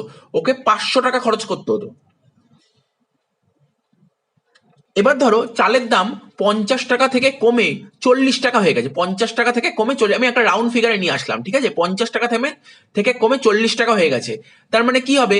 ও 10 কেজি চালই লাগে, তাহলে 40 ইন্টু 10, তার মানে কি ও 400 টাকা খরচ করে 10 কেজি চাল নিয়ে আসতো, হাতে কত টাকা বেঁচে যেত? 100 টাকা।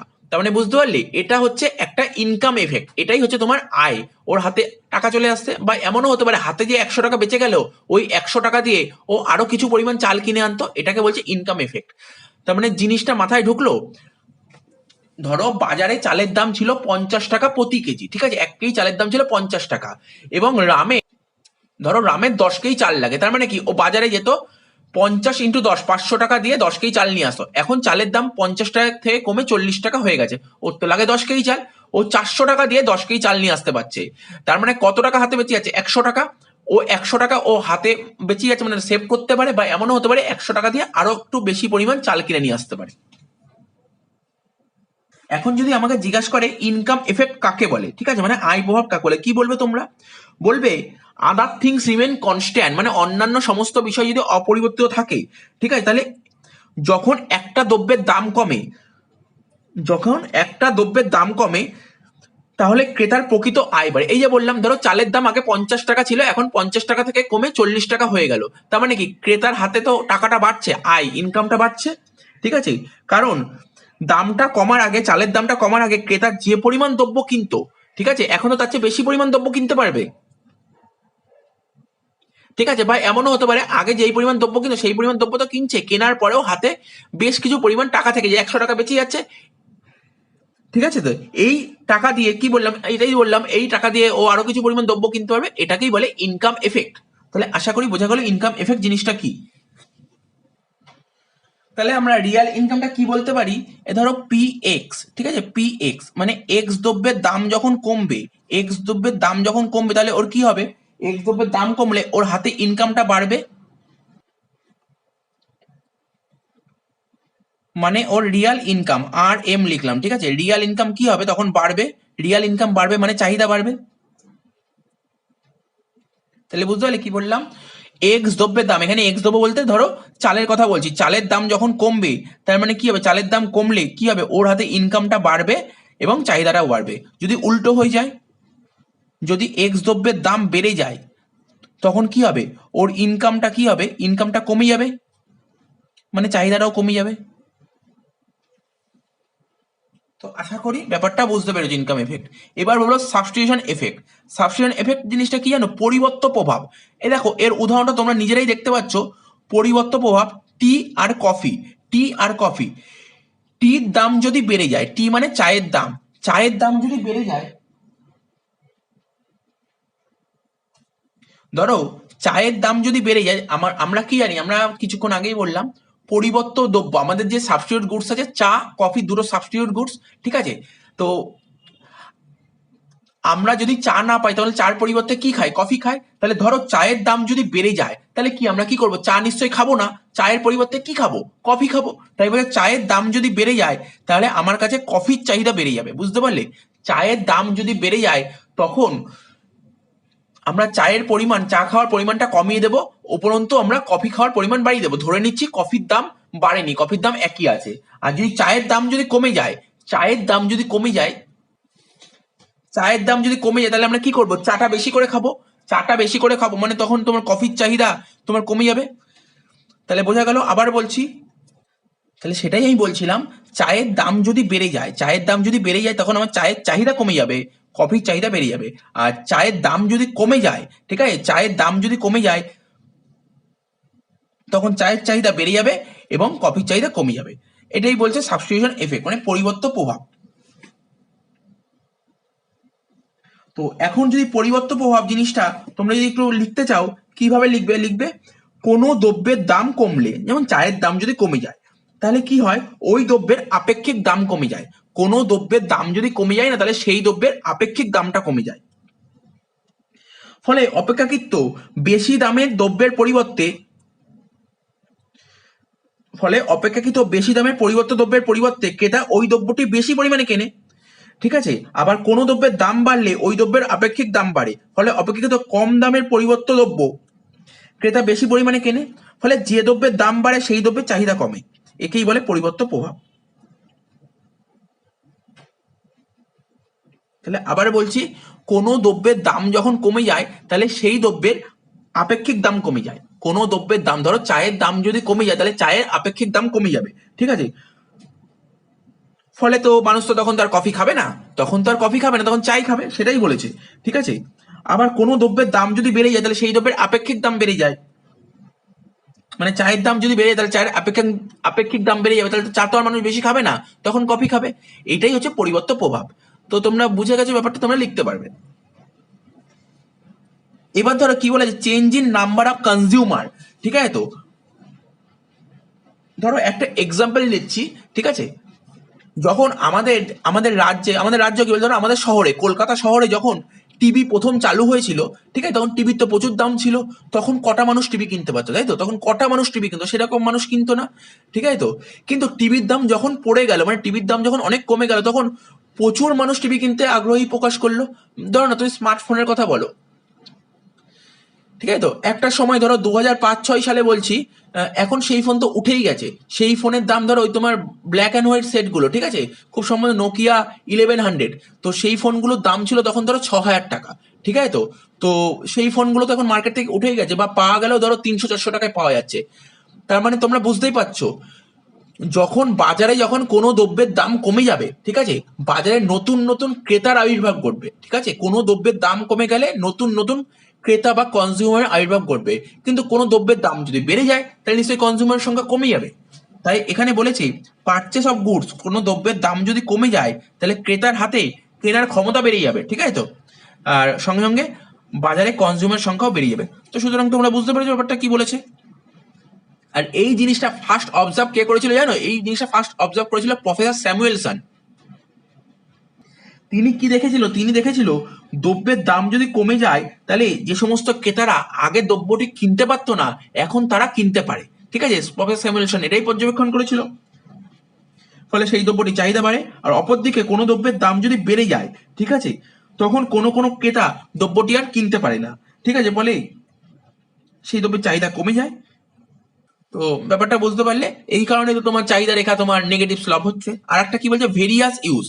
দেখো তোমরা নিশ্চয়ই সবাই জানো দুধ, যে মিল্ক, তাই তো। মিল্ক আমরা কি কি পারপাসে ইউজ করি? স্যার মিল্ক আমাদের চা করতে লাগে, আমাদের কফি তৈরি করতে লাগে, আমাদের ধরুন সুইটস মিষ্টি তৈরি করতে লাগে, ধরুন পনির তৈরি করতে লাগে, দই তৈরি করতে লাগে। সাপোজ যদি দুধের দাম কমে যায়, ঠিক আছে, যদি দুধের দাম কমে যায় তখন তুমি কি করবে? দুধগুলোকে এতগুলো পারপাসে তুমি ইউজ করতে পারো, ঠিক আছে। দুধের দাম কমে গেলে তোমার এই সমস্ত জিনিস তৈরি করার পর তোমার চাহিদা বেড়ে যাচ্ছে। কিন্তু দুধের দাম যদি বেড়ে যায় তাহলে তুমি যেটা নিত্য প্রয়োজনীয় যে জিনিসটা তোমার লাগবে, তুমি সেই পারপাসেই দুধটা ইউজ করবে, অন্য কোনো পারপাসে ইউজ করবে না। বাড়িতে যদি বাচ্চা থাকে তার দুধ খাওয়াতে কাজে লাগবে, আর এছাড়া কি চা করতে কাজে লাগবে। আর অন্য তুমি চেষ্টা করবে যেমন সুইট করা, তুমি কফি করা, আর পনির করা, দই করা, তো চেষ্টা করবেন। তাহলে বুঝতে পারলে, প্রাইস যখন বাড়বে তখন ইউজেস কমবে, আর প্রাইস কমলে ইউজেস বাড়বে। যেমন ধরো আর একটা কথা বলি, ইলেকট্রিক বিল দেখেছো তো? যখন ইলেকট্রিকের ইউনিট যখন বেড়ে যাবে না, তখন মানুষ কি করবে? মানুষ অনেক কিছু, মানে কারেন্টটাকে বাঁচানোর চেষ্টা করবে। যেমন ধরো ইলেকট্রিক হিটার আছে, যদি বেড়ে যায় তখন ইলেকট্রিক হিটারটা অত ইউজ করবে না, এসিটা কম চালাবে।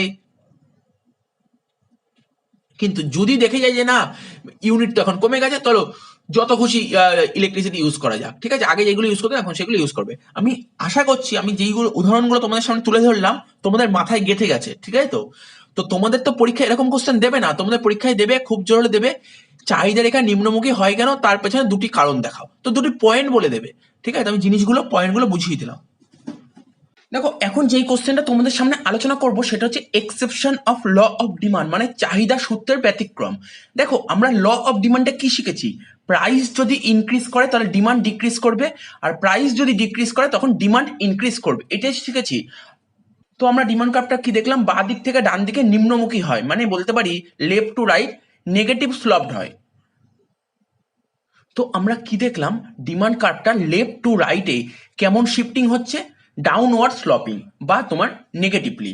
কিন্তু যখন আমরা ল অফ ডিমান্ড করব তখন আমরা এই সিচুয়েশনটা দেখবো না। এমন কিছু সিচুয়েশন দেখা গেছে যেখানে প্রাইস বাড়লে ডিমান্ড কমে না, ঠিক আছে, বা প্রাইস কমলে ডিমান্ড বাড়ে না, প্রাইস কমলে ডিমান্ড কমে, প্রাইস বাড়লে ডিমান্ড বাড়ে। এটাই হচ্ছে ল অফ ডিমান্ডের এক্সেপশন। ল অফ ডিমান্ডের এক্সেপশন কি বলছে, বলছে এমন কিছু সিচুয়েশন দেখা গেছে যেখানে প্রাইস বাড়লে ডিমান্ড কমে না, প্রাইস কমলে ডিমান্ড বাড়ে না, সেই সিচুয়েশনগুলোই এখন তোমাদের সামনে আলোচনা করব। ঠিক আছে, বলছে কি প্রাইস বাড়লে ডিমান্ড বাড়বে, প্রাইস কমলে ডিমান্ড কমবে। তো এর গ্রাফটা দেখে নাও কেমন হচ্ছে, এক্স ও ওয়াই, ঠিক আছে, একটা লেখচিত্র। সেই লেখচিত্রে বলছে আর এই যে ডিডি, দেখো ডিডিটা হচ্ছে কেমন, এটা হচ্ছে ডিমান্ড কার্ভ। ঠিক আছে, দ্রব্যের দাম যখন ওপি চাহিদা তখন ও কিউ। এবার দাম বেড়ে ওপি থেকে ওপি ওয়ান হয়েছে, তখন কি হবে, দাম বেড়েছে মানে চাহিদা বেড়ে যাচ্ছে, কারণ এটা এক্সেপশন করছে। ঠিক আছে, এটা মাথায় রাখবে, এক্সেপশন। তখন চাহিদা কত হবে, ও কিউ থেকে ও কিউ ওয়ান। ঠিক আছে, তো এবার দ্রব্যের দাম যখন ওপি টু, তখন চাহিদা তখন কি হবে, দ্রব্যের দাম কমে ওপি টু হয়ে যাবে, চাহিদাও কমে যাবে, চাহিদা কমে কি হবে, ও কিউ টু। ঠিক আছে, তো তাই আমরা দেখতে পাচ্ছি ডিমান্ড কার্ভটাতে কি দেখতে পাচ্ছি আমরা, লেফট থেকে রাইটে কি হচ্ছে, উপরের দিকে উঠছে। ঠিক আছে, তো তার মানে কি আপওয়ার্ড, বা এটাকে বলতে পারি আমরা পজিটিভ স্লপ বা ধনাত্মক। ঠিক আছে, মানে চাহিদা সূত্রের ব্যতিক্রমটা কি বলতে পারি, পজিটিভ স্লপ বা ধনাত্মক হয়। চাহিদা রেখা কেন ঊর্ধ্বমুখী হয় বা ডিমান্ড কার্ভ কেন পজিটিভলি স্লপ হয়, এর পেছনে কতগুলো কারণ আছে, সেই কারণগুলো এখন আমি তোমাদের সামনে তুলে ধরবো। ঠিক আছে, তো প্রথম পয়েন্টে তোমরা কি দেখতে পাচ্ছ, গিফেন গুডস। ঠিক আছে, এই গিফেন গুডস এর ক্ষেত্রে কি হয়, গিফেন গুডস যে আলোচনা করেছে না, সেটা হচ্ছে special type of inferior goods. ঠিক আছে, এটা হচ্ছে special type of inferior goods, বা বলতে পারো লো কোয়ালিটির গুডস এর ক্ষেত্রে এটা দেখা যায়। তো এক্ষেত্রে সেই সমস্ত লো কোয়ালিটি গুডসের দাম বাড়লে চাহিদা বেড়ে যাবে, দাম কমলে চাহিদা কমে যাবে। ঠিক আছে, তো দেখো এই জিনিসটা কি, এই জিনিসটা সবার প্রথম অবজার্ভ করে 19 সেঞ্চুরিতে। ঠিক আছে, স্যার রবার্ট গিফেন, ঠিক আছে, আয়ারল্যান্ডের অধিবাসীদের দেখেছিল যে তাদের ভোগের আচরণ, তারা কিভাবে ভোগ করে তার উপর বেস করে তিনি একটা সমীক্ষা চালিয়েছিল। ঠিক আছে, সেই সমীক্ষায় ধরা পড়েছে যে ওই দেশে যে ধনী মানুষরা ছিল তারা রুটির সঙ্গে মাংস খেত, আর গরিব মানুষরা রুটির সাথে আলু খেত। তিনি একটা সমীক্ষা থেকে জানতে পারেন যে মাংসের দাম ফিক্সড আছে। ঠিক আছে, মাংসের দাম যখন ফিক্স ছিল অথচ আলুর দাম বাড়ছিল, মানে এমন একটা পজিশন এসেছিল তখন মাংসের দামটা যেমন ছিল তেমনই আছে, কিন্তু আলুর দামটা বেড়ে চলেছে।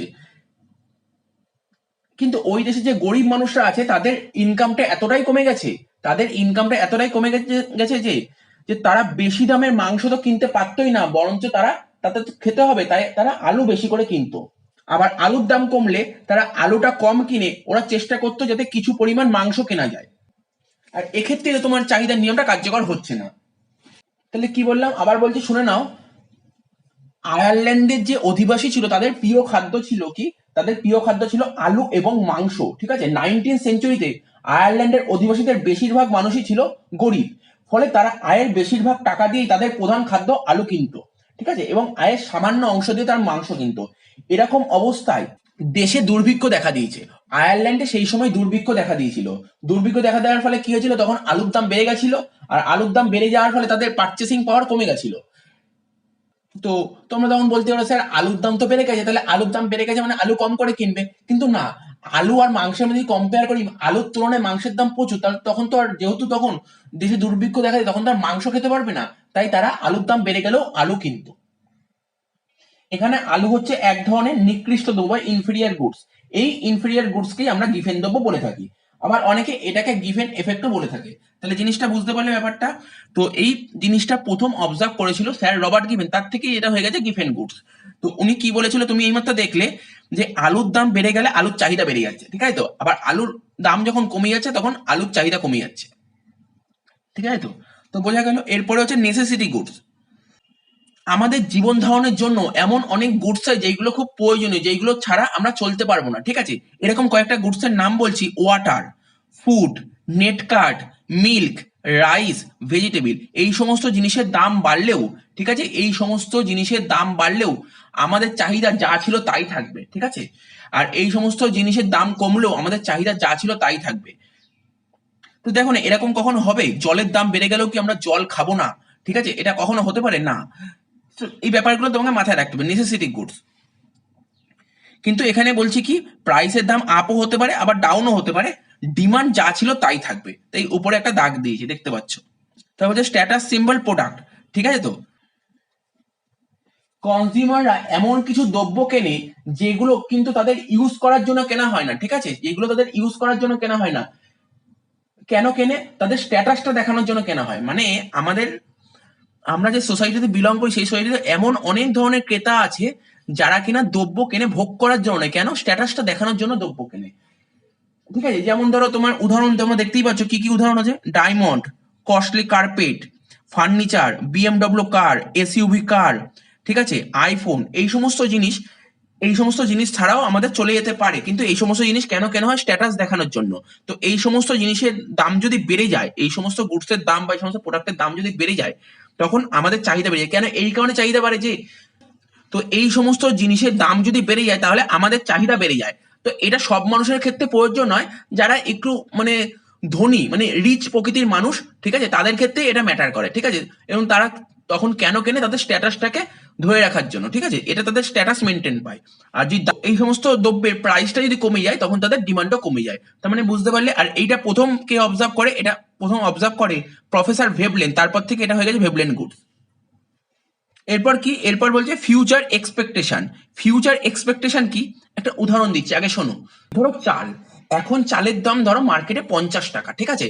তো আমরা আশা করছি ভবিষ্যতে চালের দাম 100 টাকা হতে পারে, ঠিক আছে, ভবিষ্যতে চালের দাম বাড়তে পারে। এখন চালের দাম 50 টাকা, ফিউচারে চালের দাম 100 টাকা হতে পারে।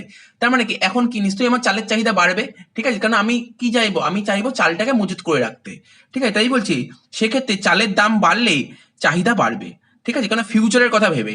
আর যদি ধরো এখন চালের দাম 50 টাকা, যদি মনে করি যে ফিউচারে চালের দাম 30 টাকা হতে পারে, তার মানে কি এখন আমার চালের চাহিদা কমে যাবে, মানে ফিউচারে তো দাম কমবে। তাই বলছে প্রাইস বাড়লে ডিমান্ড বাড়বে আর প্রাইস কমলে ডিমান্ড কমবে। এটা হচ্ছে তোমার ফিউচারের কথা ভেবে। তাহলে জিনিসটা কি বললাম বুঝতে পারলে তো? তো যেটা বলছিলাম, যদি কোনো দ্রব্যের দাম বাড়ে, ক্রেতাদের মানে এরকম ধারণা তৈরি হয় যে ফিউচারে এই দ্রব্যের দাম আরো বাড়তে পারে, তাই এখন থেকে বেশি করে কিনে রেখে দেয়, ঠিক আছে। তাহলে তোমার ডিমান্ড বেড়ে যাবে। যেটা বলছিলাম, কোনো দ্রব্যের দাম বাড়লে অনেক সময় ক্রেতাদের মনে এরকম ধারণা তৈরি হয় যে ফিউচারে এই দ্রব্যটির দাম আরো বাড়বে, সেক্ষেত্রে ক্রেতারা দ্রব্যের দাম বাড়া সত্ত্বেও চাহিদার পরিমাণ বাড়িয়ে দেয়। অপরদিকে কোনো দ্রব্যের দাম যদি কমে যায় তাহলে ক্রেতাদের মধ্যে এই ধারণা তৈরি হয় যে ভবিষ্যতে আরো দাম কমবে, ঠিক আছে, সেক্ষেত্রে ক্রেতারা দ্রব্যের দাম কমার ফলে চাহিদার পরিমাণও কমিয়ে দেবে, ঠিক আছে। তো এখানে চাহিদার নিয়মটা কাজ করছে না। এরপরে কি বলবো? এরপরে বলবো ইগনোরেন্স। ইগনোরেন্স জিনিসটা কি? ইগনোরেন্স হচ্ছে কোনো কোনো ক্ষেত্রে দেখা যায় যে ক্রেতারা দ্রব্যের দামকেই দ্রব্যের গুণাগুণ বিচার করে, ঠিক আছে তো। ক্রেতারা কি করে? যেই দ্রব্যের যত বেশি দাম সেই দ্রব্যকেই মনে করে যে সেই দ্রব্যটা খুব ভালো মানের দ্রব্য। এরকম অনেক ক্রেতা আছে আমাদের সোসাইটির, এরকম অনেক ক্রেতা আছে যেই দ্রব্যের দাম যত বেশি মনে করে যে এই দ্রব্যটাই যথেষ্ট ভালো দ্রব্য। এই সমস্ত দ্রব্যের ক্ষেত্রে দ্রব্যের দাম বেশি হলে ক্রেতার কাছে তা উন্নত মানের দ্রব্য বলে মনে হয়। ফলে দ্রব্যের দাম বাড়ার ফলেও দ্রব্যটির চাহিদা বাড়বে, অপরদিকে দ্রব্যের দাম কমলে দ্রব্যটির চাহিদা কমবে। তো জিনিসটা বুঝতে পারলে ইগনোরেন্সের ব্যাপারটা। ধরো তুমি কোনো একটা দোকানে টি শার্ট কিনতে গেছো, ঠিক আছে, দুটো টি শার্ট তোমার কাছে রেখেছে, ঠিক আছে, ধরো 700 টাকা দামের দুটো টি শার্ট রেখেছে, ঠিক আছে। এবার পাশ দিয়ে যে দোকানে যে টি শার্ট গুলো দেখাচ্ছে সে বললো যে স্যার আর একটা ভালো টি শার্ট এসছে, ঠিক আছে, কিন্তু খুবই ভালো টি শার্ট, নতুন টি শার্ট, কিন্তু একটু দাম বেশি। বলছে কত টাকা? বলছে 1100 টাকা। আর আপনি যেইগুলো দেখছেন 700 টাকার, এইগুলো একটু ওল্ড মডেল। তো তখন ও ভাবলো যে এটা 1100 টাকা, নিশ্চয়ই এই টি শার্টটার চেয়ে ওই টি শার্টটা আর একটু ভালো হবে। তো ওর কাছে কি ম্যাটার করলো, যে যেই জিনিসটার দাম বেশি সেটাই ওর কাছে মনে হলো খুব ভালো মানের দ্রব্য। এটাই হচ্ছে ইগনোরেন্স। এরপরে কি পড়বো, ওয়ার অ্যান্ড এমার্জেন্সি। তো ওয়ার অ্যান্ড এমার্জেন্সি মানে বুঝতেই পারছো, দেশে যদি কখনো ওয়ার চলে আসে বা কখনো যদি এমার্জেন্সি দেখা দেয়, সেক্ষেত্রে দ্রব্যের দাম বাড়লেও, ঠিক আছে, দ্রব্যের দাম বাড়লে এমন তো করবো না যে আমার দেশে ওয়ার হবে বা এমার্জেন্সি লেগেছে সেই সময় আমার দ্রব্যের দাম বাড়লে আমি চাহিদা কমে দেবো, এরকম তো হবে না। তা আমাদের নিত্য প্রয়োজনীয় জিনিসগুলো তো লাগবেই। তাই বলছি ওয়ার আর এমার্জেন্সির ক্ষেত্রে দ্রব্যের দাম বেড়ে গেলে চাহিদা যা ছিল তাই থাকবে, ঠিক আছে, তো চাহিদা বাড়বেও না কমবেও না, চাহিদা যা ছিল তাই থাকবে। আর সেটা দাম বাড়লেও হতে পারে, দাম কমলেও হতে পারে। এটা হচ্ছে ওয়ার অ্যান্ড এমার্জেন্সি। আর কি বলছে, হ্যাবিচুয়েটেড গুডস। ঠিক আছে, হ্যাবিচুয়েটেড গুডস কি, দেখো তোমরা নর্মাল এক্সাম্পল ভাবো, টোবাকো, ঠিক আছে, সিগারেট, বিড়ি, তারপর ধরো কোনো ড্রিঙ্ক, ঠিক আছে, তো তারপর ধরো নেট কার্ড, এই সমস্ত জিনিসের দাম যতই বাড়ুক না কেন এইগুলোর চাহিদা কমবে না, ঠিক আছে। তো দেখেছো টোবাকো ওর দাম তো বেড়েই যাচ্ছে, তাহলে কি ওর চাহিদাটা কি কমে যাচ্ছে, চাহিদা বেড়ে যাচ্ছে, ঠিক আছে। তো সুতরাং মাথায় রাখবে টোবাকো, ড্রিঙ্ক, নেট কার্ড, এইগুলো এক্সাম্পল দিলাম, এইগুলোর দাম বাড়লেও চাহিদা বাড়বে। তো এই যে উদাহরণগুলো দিলাম এইগুলোর ক্ষেত্রে এই সমস্ত জিনিসের দাম বাড়লে চাহিদাটা বেড়ে যাবে। আর কি ধরো আরেকটা এটা বললাম শেয়ার বাজার। দেখো শেয়ার জিনিসটা কি, মানে আমরা জানি আমাদের এন্টিটি তিন ধরনের হয়, একটা এক মালিকানা কারবার, একটা পার্টনারশিপ বিজনেস মানে অংশীদারি কারবার, আর একটা হচ্ছে কোম্পানি। তো কোম্পানি যে তৈরি হয়, কোম্পানি তৈরি হয় শেয়ার আর ডিবেঞ্চার নিয়ে। তো শেয়ার যারা কেনে, কোম্পানির শেয়ার যারা কেনে তারা কোম্পানির মালিক হয়, আর কোম্পানি যা প্রফিট হয় তার কিছু একটা পোর্শন ভাগ শেয়ার হোল্ডাররা পেয়ে থাকে, ঠিক আছে। তো আর শেয়ার বাজারে, শেয়ার বাজার মানে শেয়ার মার্কেটে আমরা কি দেখতে পারি, এখন যদি কোনো শেয়ারের দাম বাড়তে থাকে তার মানে ফিউচারে শেয়ারের দাম আরো বাড়বে, এরকম একটা আশা করা হয়। তাই আজকে শেয়ারের দাম বাড়ছে বলে তাই আজকে অনেকেই শেয়ার কিনবে, ঠিক আছে। কিন্তু অপরদিকে আজকে যদি কোনো কোম্পানির শেয়ারের দাম কমে যায় তাহলে ফিউচারে শেয়ারের দাম আরো দাম কমবে, মানে ফিউচারে লস হবে, এই জন্য ওই কোম্পানির শেয়ার অনেকে কিনতে চায় না। তো এই যে জিনিসগুলো বললাম, তো এটাই হচ্ছে তোমার চাহিদা সূত্রের ব্যতিক্রমের মধ্যে পড়ে যাবে। এই সমস্ত কেসের ক্ষেত্রে দ্রব্যের দাম বাড়লে চাহিদা বাড়বে, দাম কমলে চাহিদা কমবে। তা আশা করি ব্যাপারটা কিছুটা হলেও ক্লিয়ার হয়েছে। এবার তোমাদের সামনে তুলে ধরবো নর্মাল গুডস আর ইনফিরিয়ার গুডস এর মধ্যে পার্থক্য, ঠিক আছে। নর্মাল গুডস মানে স্বাভাবিক দ্রব্যের সঙ্গে নিকৃষ্ট দ্রব্যের পার্থক্য। তো স্বাভাবিক দ্রব্য কাকে বলে আমরা আগেই বলেছি, ঠিক আছে। তো স্বাভাবিক দ্রব্য আমরা আগেই বলেছি, নিকৃষ্ট দ্রব্যটাও বলে দিয়েছি কাকে বলে। তো কাকে বলে একটা পয়েন্ট লিখতেই পারো। একটা কি লিখবে, নর্মাল গুডস কি হয়, পজিটিভ ইনকাম এফেক্ট, মানে নর্মাল গুডস এর ক্ষেত্রে আয় প্রভাবটা হবে ধনাত্মক, আর নিকৃষ্ট দ্রব্যের ক্ষেত্রে আয় প্রভাবটা হবে ঋণাত্মক। আর ইনফিরিয়ার গুডস, কোন গুডস গুলোকে ইনফিরিয়ার গুডস বলে, লো কোয়ালিটির গুডস, ঠিক আছে, লো কোয়ালিটির গুডস গুলোকে বলে ইনফিরিয়ার গুডস, ঠিক আছে। আর নর্মাল গুডস কোনগুলো, ধরো বাসমতি রাইস, ঠিক আছে, এটা নর্মাল গুডস মানে উন্নত মানের দ্রব্য। আচ্ছা, তো normal goods price demand relation inverse, মানে দামের সঙ্গে চাহিদার সম্পর্কটা কি ইনভার্স মানে বিপরীতমুখী সম্পর্ক, ঠিক আছে। আর এখানে কি বলছে, প্রাইস আর ডিমান্ডের মধ্যে রিলেশনটা কি পজিটিভ, ঠিক আছে। গিভেন গুডস, ঠিক আছে, কি দেখলে একটা বাড়লে আর একটা বাড়ছে, প্রাইস বাড়লে ডিমান্ড বাড়ছে। তো আশা করি বুঝতে পেরেছো। এরপরে যে কোশ্চেনটা পড়বো সেটা হচ্ছে difference between inferior goods and Giffen goods, মানে নিকৃষ্ট দ্রব্যের সঙ্গে গিফেন দ্রব্যের পার্থক্য। তো প্রথমে তোমরা কি লিখবে, নিকৃষ্ট দ্রব্য কাকে বলে, ঠিক আছে, আর লিখবে গিফেন দ্রব্য কাকে বলে। তো নিকৃষ্ট দ্রব্য কাকে বলে তোমরা জানো, ক্রেতার আয় বাড়লে যদি কোনো দ্রব্যের চাহিদা কমে যায়, ঠিক আছে। তো আজকে ধরো আমার ইনকাম বাড়লো, ইনকাম বাড়ার ফলে যদি আমার কোনো দ্রব্যের প্রতি চাহিদাটা কমে যায় সেটা হচ্ছে নিকৃষ্ট দ্রব্যের প্রতি চাহিদা কমবে, ঠিক আছে। আর গিফেন গুডস কি, গিভেন গুডস কি জানি, কোনো দ্রব্যের দাম কমলে চাহিদা কমবে, দাম বাড়লে চাহিদা বাড়বে, এটাই তো গিভেন গুডস। আচ্ছা, ইনফিরিয়ার গুডস কি হয়, ইনফিরিয়ার গুডস এর ক্ষেত্রে তো কি বলছিলাম, ইনফিরিয়ার গুডসটা কি হয়, ইনফিরিয়ার গুডস এর ক্ষেত্রে ইনকাম আর ডিমান্ডের মধ্যে কিরকম সম্পর্ক জানো, নেগেটিভ রিলেশন, ঠিক আছে। আর গিভেন গুডস এর ক্ষেত্রে কি হয়, প্রাইস আর ডিমান্ডের মধ্যে পজিটিভ সম্পর্ক। এইমাত্র বললাম গিভেন গুডস কি, প্রাইস বাড়লে ডিমান্ড বাড়বে, প্রাইস কমলে ডিমান্ড কমবে। আর ইনফিরিয়ার গুডসটা কি, ইনকাম যদি বাড়ে তাহলে নিকৃষ্ট দ্রব্যের প্রতি আমার চাহিদা কমবে, তাহলে একটা বাড়লে আর একটা কমছে, তাহলে বুঝতে পারছো নেগেটিভ রিলেশনশিপ। আচ্ছা, ইনফিরিয়ার গুডস এর ক্ষেত্রে প্রাইস এফেক্ট পজিটিভ হয়, আর গিভেন গুডস এর ক্ষেত্রে প্রাইস এফেক্ট নেগেটিভ হয়। এই ইনফিরিয়ার গুডস কি জানো তো, ইনফিরিয়ার গুডস তোমার চাহিদা সূত্রের ব্যতিক্রম নাও হতে পারে, ঠিক আছে। এটা কি চাহিদার নির্ধারক বিষয়, চাহিদা নির্ধারক বিষয় তোমরা বলতে পারো, ঠিক আছে। তো আর গিভেন গুডসটা কি, এটা চাহিদা সূত্রের ব্যতিক্রম। তো আশা করি কোশ্চেনটা বুঝতে পেরেছো। এখন আমি যেই টপিকটা তোমাদের সামনে আলোচনা করব সেই টপিকটার নাম হচ্ছে স্লোপ অফ ডিমান্ড কার্ভ। লেখো স্লোপ অফ ডিমান্ড কার্ভ, ঠিক আছে, মানে চাহিদা রেখার ঢাল। এটা একটু দেখে নেবো। আগে দেখো ছবিটা তো চাহিদা রেখার সূত্র মানে ল অফ ডিমান্ড যখন করলাম তখন ছবিটা এঁকেই ছিলাম, তো আবার ছবিটা আঁকছি। দেখো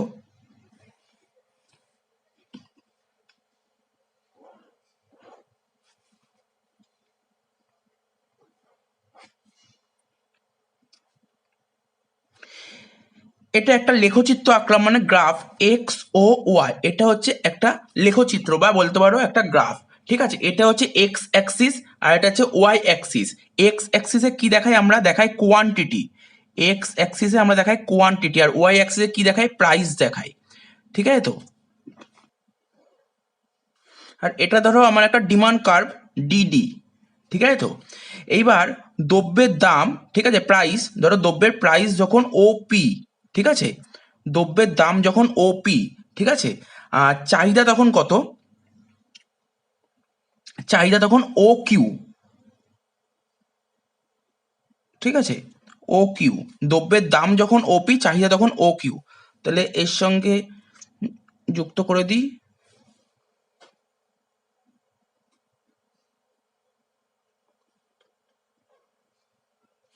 ঠিক আছে, দাগটা একটু বেঁকে গেছে, পয়েন্টিংটা একটু গন্ডগোল হয়ে গেছিল।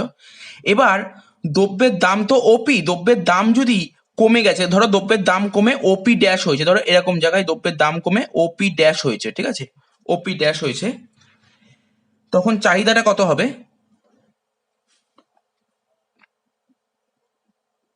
চাহিদা ধরো হয়ে গেছে ও কিউ ড্যাশ। ঠিক আছে তো, তাহলে কি বললাম, দ্রব্যের দাম যখন ওপি, চাহিদা তখন ও কিউ। এবার দ্রব্যের দাম কমে ওপি ছিল, ওপি থেকে দাম কমে ওপি ড্যাশ হয়েছে, তখন তাহলে কি হবে, চাহিদাটা বাড়বে, চাহিদা ও কিউ থেকে বেড়ে ও কিউ ড্যাশ হবে।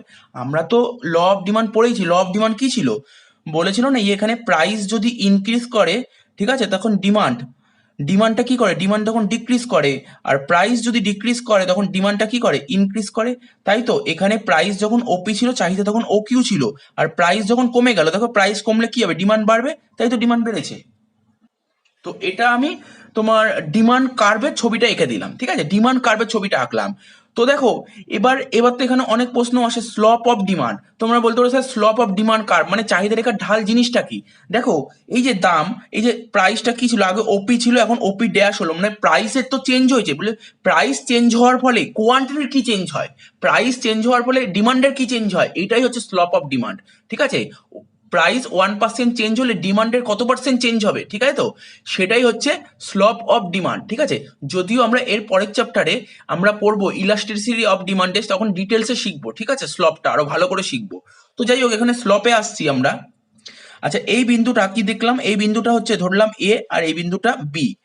ঠিক আছে তো, তাহলে কি বলতে পারি, আমরা বলতে পারি একজন কনজিউমারের এ বিন্দুতে দ্রব্যের দাম ওপি আর চাহিদা ও কিউ, আর বি বিন্দুতে কি, বি বিন্দুতে দ্রব্যের দাম ওপি ড্যাশ আর চাহিদা হচ্ছে ও কিউ ড্যাশ। তো এখন যদি আমি যদি তোমাকে বলি, বলো দেখি দাম মানে প্রাইসের কি চেঞ্জ হয়েছে, প্রাইস আগে ছিল ধরো এই ওপি পুরোটা ছিল, আগে প্রাইস ওপি ছিল, এখন সেটা হয়েছে ওপি ওয়ান, তাহলে প্রাইসের চেঞ্জ কতটা হয়েছে, প্রাইসের এতটা চেঞ্জ হয়েছে না, এতটা, দেখো প্রাইসের এতটা চেঞ্জ হয়েছে, তার মানে এই চেঞ্জটাকে কি বলতে পারি, এই চেঞ্জটাকে বলতে পারি পিপি ওয়ান। ঠিক আছে, পিপি ওয়ান, প্রাইস চেঞ্জ হচ্ছে পিপি ওয়ান। এবার যদি আমি তোমাকে বলি, বলো তো কোয়ান্টিটি কতটা চেঞ্জ হয়েছে, কোয়ান্টিটি প্রথমে ছিল ও কিউ, তারপর কোয়ান্টিটি বেড়ে হলো ও কিউ ড্যাশ, মানে কোয়ান্টিটিও চেঞ্জ হয়েছে এতটা, কিউ কিউ ওয়ান। তো এবার তোমরা ছোটবেলা থেকেই শিখেছো, তোমরা 9-10-ও শিখেছো ঢাল। ঠিক আছে, তোমরা ম্যাথের অঙ্ক করেছিল ঢাল, ঠিক আছে, ঢাল বের করার ফর্মুলা কি, ঢাল মানে স্লপ, স্লপ বের করার ফর্মুলা তোমরা শিখেছিলে, মনে করার চেষ্টা করো, লম্ব বাই ভূমি করেছিলে তো, লম্ব বাই ভূমি। তাহলে এখানে লম্ব কোনটা, এটা হচ্ছে লম্ব, এটা হচ্ছে লম্ব, আর ভূমি কোনটা, এটা। ঠিক আছে তো, তাহলে এখানে চাহিদা রেখার ঢাল হবে তোমার PP one divided by Q Q one. তাহলে কি বললাম, লম্ব বাই ভূমি, এখানে এটা লম্ব এটা ভূমি, তো লম্বর লম্ব মানে প্রাইসের চেঞ্জ হয়েছে কতটা, প্রাইসের চেঞ্জ হয়েছে পিপি ড্যাশ, তাই পিপি ড্যাশ লিখলাম, আর কোয়ান্টিটি চেঞ্জ হয়েছে কোনটা, কিউ কিউ ড্যাশ। এই পিপি ড্যাশটাকে কি বললাম, প্রাইসের চেঞ্জ, প্রাইসের চেঞ্জটাকে আমরা বলতে পারি ডেল্টা পি, আর কোয়ান্টিটি চেঞ্জটাকে কি বলতে পারি, ডেল্টা কিউ। ঠিক আছে, আবার অনেকে কি বলতে পারে এটাকে, ধরো এই পয়েন্টটাকে আমরা সি নাম দিলাম, এই পিপি ওয়ান, এই দেখো পিপি ড্যাশ, এই যে পিপি ড্যাশ আর এটার মান তো একই, তো মানে এই পিপি ওয়ানের যা ভ্যালু আর তাহলে আমরা বলতে পারি না পিপি ড্যাশ ইকুয়াল টু এসি, তার মানে পিপি ওয়ানটাকে আমরা এসি লিখতে পারি, পিপি ওয়ানটাকে আমরা এসি লিখতে পারি, আর কিউ কিউ ওয়ানটাকে কি লিখতে পারি, বিসি। বিসি। তাহলে হয়ে গেল। তাহলে চাহিদা রেখার ঢাল কি বুঝতে পারলে? চাহিদা রেখার ঢাল, তোমার পরীক্ষায় যে শর্ট কোশ্চেনে চাহিদা রেখার ঢাল কি, ঠিক আছে, তুমি তখন বলবে প্রাইসের 1% চেঞ্জ হওয়ার ফলে চাহিদার যত পার্সেন্ট চেঞ্জ হয় সেটাই হচ্ছে চাহিদা রেখার ঢাল। এবার চাহিদা রেখার ঢাল কি করে বের করতে হয়? লম্ব বাই ভূমি। লম্বর মানে তোমার প্রাইসের চেঞ্জ ডিভাইডেড বাই ডিমান্ড বা কোয়ান্টিটির চেঞ্জ। তো প্রাইসের চেঞ্জ হচ্ছে কোনটা? PP1, ঠিক আছে, PP1 মানে ডেল্টা পি, আর কোয়ান্টিটির চেঞ্জ কত? QQ1 মানে ডেল্টা কিউ। তাহলে আশা করি জিনিসটা ক্লিয়ার হলো চাহিদা রেখার ঢাল। হ্যাঁ, এবার একটা প্রশ্ন, চাহিদা রেখার ঢাল না, চাহিদা রেখার ঢাল অলওয়েজ নেগেটিভ হয়। এই যে আমি ঢাল করলাম, এখানে একটা পাশে একটা মাইনাস সাইন দিতে হবে। কেন মাইনাস সাইন? তোমরা ভাবো প্রথমে প্রাইস ছিল ওপি, তারপর প্রাইস কি হয়েছে? ওপি থেকে কমে ওপি ড্যাশ হলো। ধরো আগে কোনো দ্রব্যের দাম ছিল 100 টাকা, এখন সেই দ্রব্যের দাম 100 টাকা থেকে কমে 80 টাকা হলো। তাহলে দাম কত কমলো? 20 টাকা কমলো না? তার মানে কি মাইনাস হচ্ছে, ঠিক আছে। তাহলে দাম আগে ওপি ছিল, ওপি থেকে কমে এখন ওপি ড্যাশ হলো, মানে প্রাইসটা কমে আছে, তাই নেগেটিভ হচ্ছে। এই জন্য এখানে নেগেটিভ দেবো। তাহলে কি দাম কমছে তাই তো চাহিদা বাড়ছে, দাম কমছে মানে চাহিদা বাড়ছে। তার মানে একটা নেগেটিভ আর একটা পজিটিভ। এবার তোমরা বলতে পারো স্যার যদি এরকম হয় দাম বাড়লে চাহিদা কমছে, তখন প্রাইসটা হয়ে যাবে পজিটিভ আর কোয়ান্টিটি হয়ে যাবে নেগেটিভ, তাহলে অ্যান্সার তো নেগেটিভই হবে। তাই আমাকে যদি বলে ডিমান্ড কার্ভ নেগেটিভ হয়, এখানে actually demand slope of demand curve এইটা দেবে মাইনাস ইকুয়াল টু দিয়ে লিখবে minus delta P by delta Q. তাহলে জিনিসটা বোঝা গেল। এবার আমি তোমাদেরকে পড়াবো লিনিয়ার ডিমান্ড কার্ভ, ঠিক আছে। কি বললাম? Linear demand curve, linear demand curve, ঠিক আছে। তো তো দেখো তোমাদের বইতে যেটা পাবে এর বাংলাটা বলে দিচ্ছি চাহিদা রেখার সমীকরণ, ঠিক আছে, চাহিদা রেখার সমীকরণ। এই লিনিয়ার ডিমান্ড কার্ভের একটা ফর্মুলা আছে, সেই ফর্মুলাটা বলছি তোমরা লিখে নাও। ফর্মুলাটা হচ্ছে QD, QD equal to A small A minus B ব্র্যাকেটে লিখলাম পি এক্স, ঠিক আছে। সব করার মানে বলে দিচ্ছি, হয়তো তোমাদের বইয়ে এই ফর্মুলাটা একটু অন্য থাকতে পারে, ঠিক আছে, তোমাদের বইয়ের ফর্মুলা অন্য থাকতে পারে। তো তোমাদের বইয়ের ফর্মুলা বলো আর এই ফর্মুলা বলো, একই জিনিস, কোনো চেঞ্জ নেই। তো দেখো এখানে প্রতিটা মানে আমি তোমাদের সামনে ক্লিয়ার করে দিচ্ছি, একটা করে মানে বলেছি। হ্যাঁ, লেখো কিউডি। কিউডি মানে আমরা কি বুঝতে পারছি? কিউডি, ঠিক আছে। তো এই কিউডি মানে হচ্ছে, কিউডি মানে লেখো ডিমান্ড ফর গুডস এক্স, ঠিক আছে, ডিমান্ড ফর গুডস এক্স, মানে গুডস এক্স মানে এক্স দ্রব্যের ডিমান্ড, ঠিক আছে। তো কিউডি মানে হচ্ছে এক্স দ্রব্যের চাহিদা। এবার হচ্ছে বি, বি মানে কি বোঝাচ্ছে? বি মানে স্লপ, স্লপ মানে ঢাল, স্লপ অফ ডিমান্ড, ঠিক আছে। তো বি মানে হচ্ছে স্লপ অফ ডিমান্ড। তোমাদের বইতে একটা কোশ্চেন আছে দেখলাম, এই যে এই ইকুয়েশনটা তোমাকে কোশ্চেনে দিয়ে দিয়েছে, বলছে বি মানে তোমরা কি বুঝতে পারছো? বি মানে ঢাল, বি মানে ঢাল, ঠিক আছে, বি মানে স্লপ অফ ডিমান্ড বা ঢাল, ঠিক আছে। এবার লিখবো এ, এ মানে কি বুঝতে পারছি? এ মানে লেখো demand of goods X, demand of goods x when price is zero, when price is zero। তার মানে এ মানে কি বোঝাচ্ছে? এ মানে বলছে demand of goods x, x দ্রব্যের চাহিদা, দ্রব্যের দাম যখন শূন্য, দ্রব্যের দাম যখন শূন্য তখন এক্স দ্রব্যের চাহিদা কত, ঠিক আছে। তো আচ্ছা, এই লিনিয়ার ডিমান্ড কার্ভ জিনিসটা কি? লিনিয়ার ডিমান্ড কার্ভ হচ্ছে চাহিদা রেখার যে কোনো বিন্দুতে, চাহিদা রেখা বা ডিমান্ড কার্ভের যে কোনো বিন্দুতে আমরা চাহিদার পরিমাণ বের করতে পারি, ঠিক আছে, সেটাই হচ্ছে লিনিয়ার ডিমান্ড কার্ভ। তো এ হলো, বি হলো, এবার পি এক্স, ঠিক আছে। তো তো পি এক্স মানে তো বুঝতেই পারছো, পি, পি মানে কি? পি মানে প্রাইস, দ্রব্যের দাম, ঠিক আছে। এবার তোমরা বলতে পারো এখানে কেন মাইনাস সাইন দিয়েছি? কেননা আমরা জানি দ্রব্যের দামের সঙ্গে মানে প্রাইসের সঙ্গে ডিমান্ডের কি রিলেশন? নেগেটিভ রিলেশন, তাই মাইনাস সাইন বসেছে। তাই এখানে বলতে পারি negative sign represent the negative relation between price and quantity, ঠিক আছে। তো কেননা আমরা জানি প্রাইস বাড়লে কোয়ান্টিটি কমে মানে ডিমান্ড কমে, আর প্রাইস কমলে ডিমান্ড বাড়ে, তাই এদের মধ্যে সম্পর্কটা কি? নেগেটিভ রিলেশন, তাই এখানে নেগেটিভ সাইন দেওয়া হয়েছে।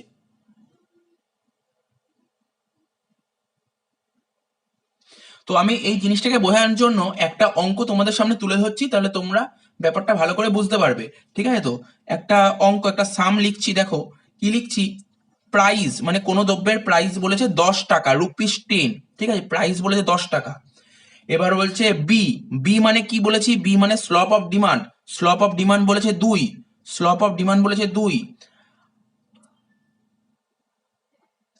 আর এ বলেছে কত, এ বলেছে 50 টাকা, এ বলেছে কত, এ বলেছে 50। এ মানে কি, demand of goods x when price is 0, price যখন 0 তখন ডিমান্ড কত, সেটা বলেছে 50।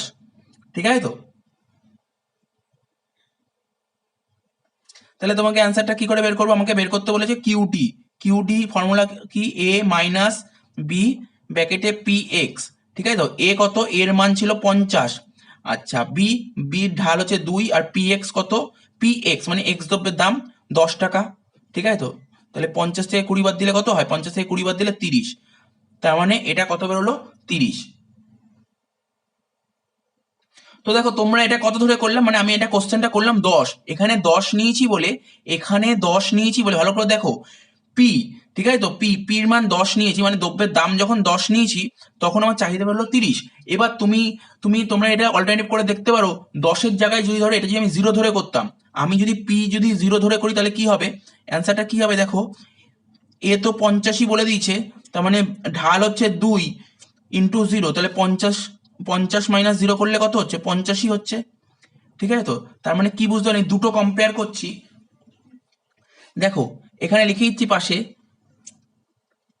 পির ভ্যালু যখন 10, ঠিক আছে, পির ভ্যালু যখন 10 তখন ডিমান্ড কত বেরোলো, পির ভ্যালু যখন 10 তখন ডিমান্ড বেরোলো 30।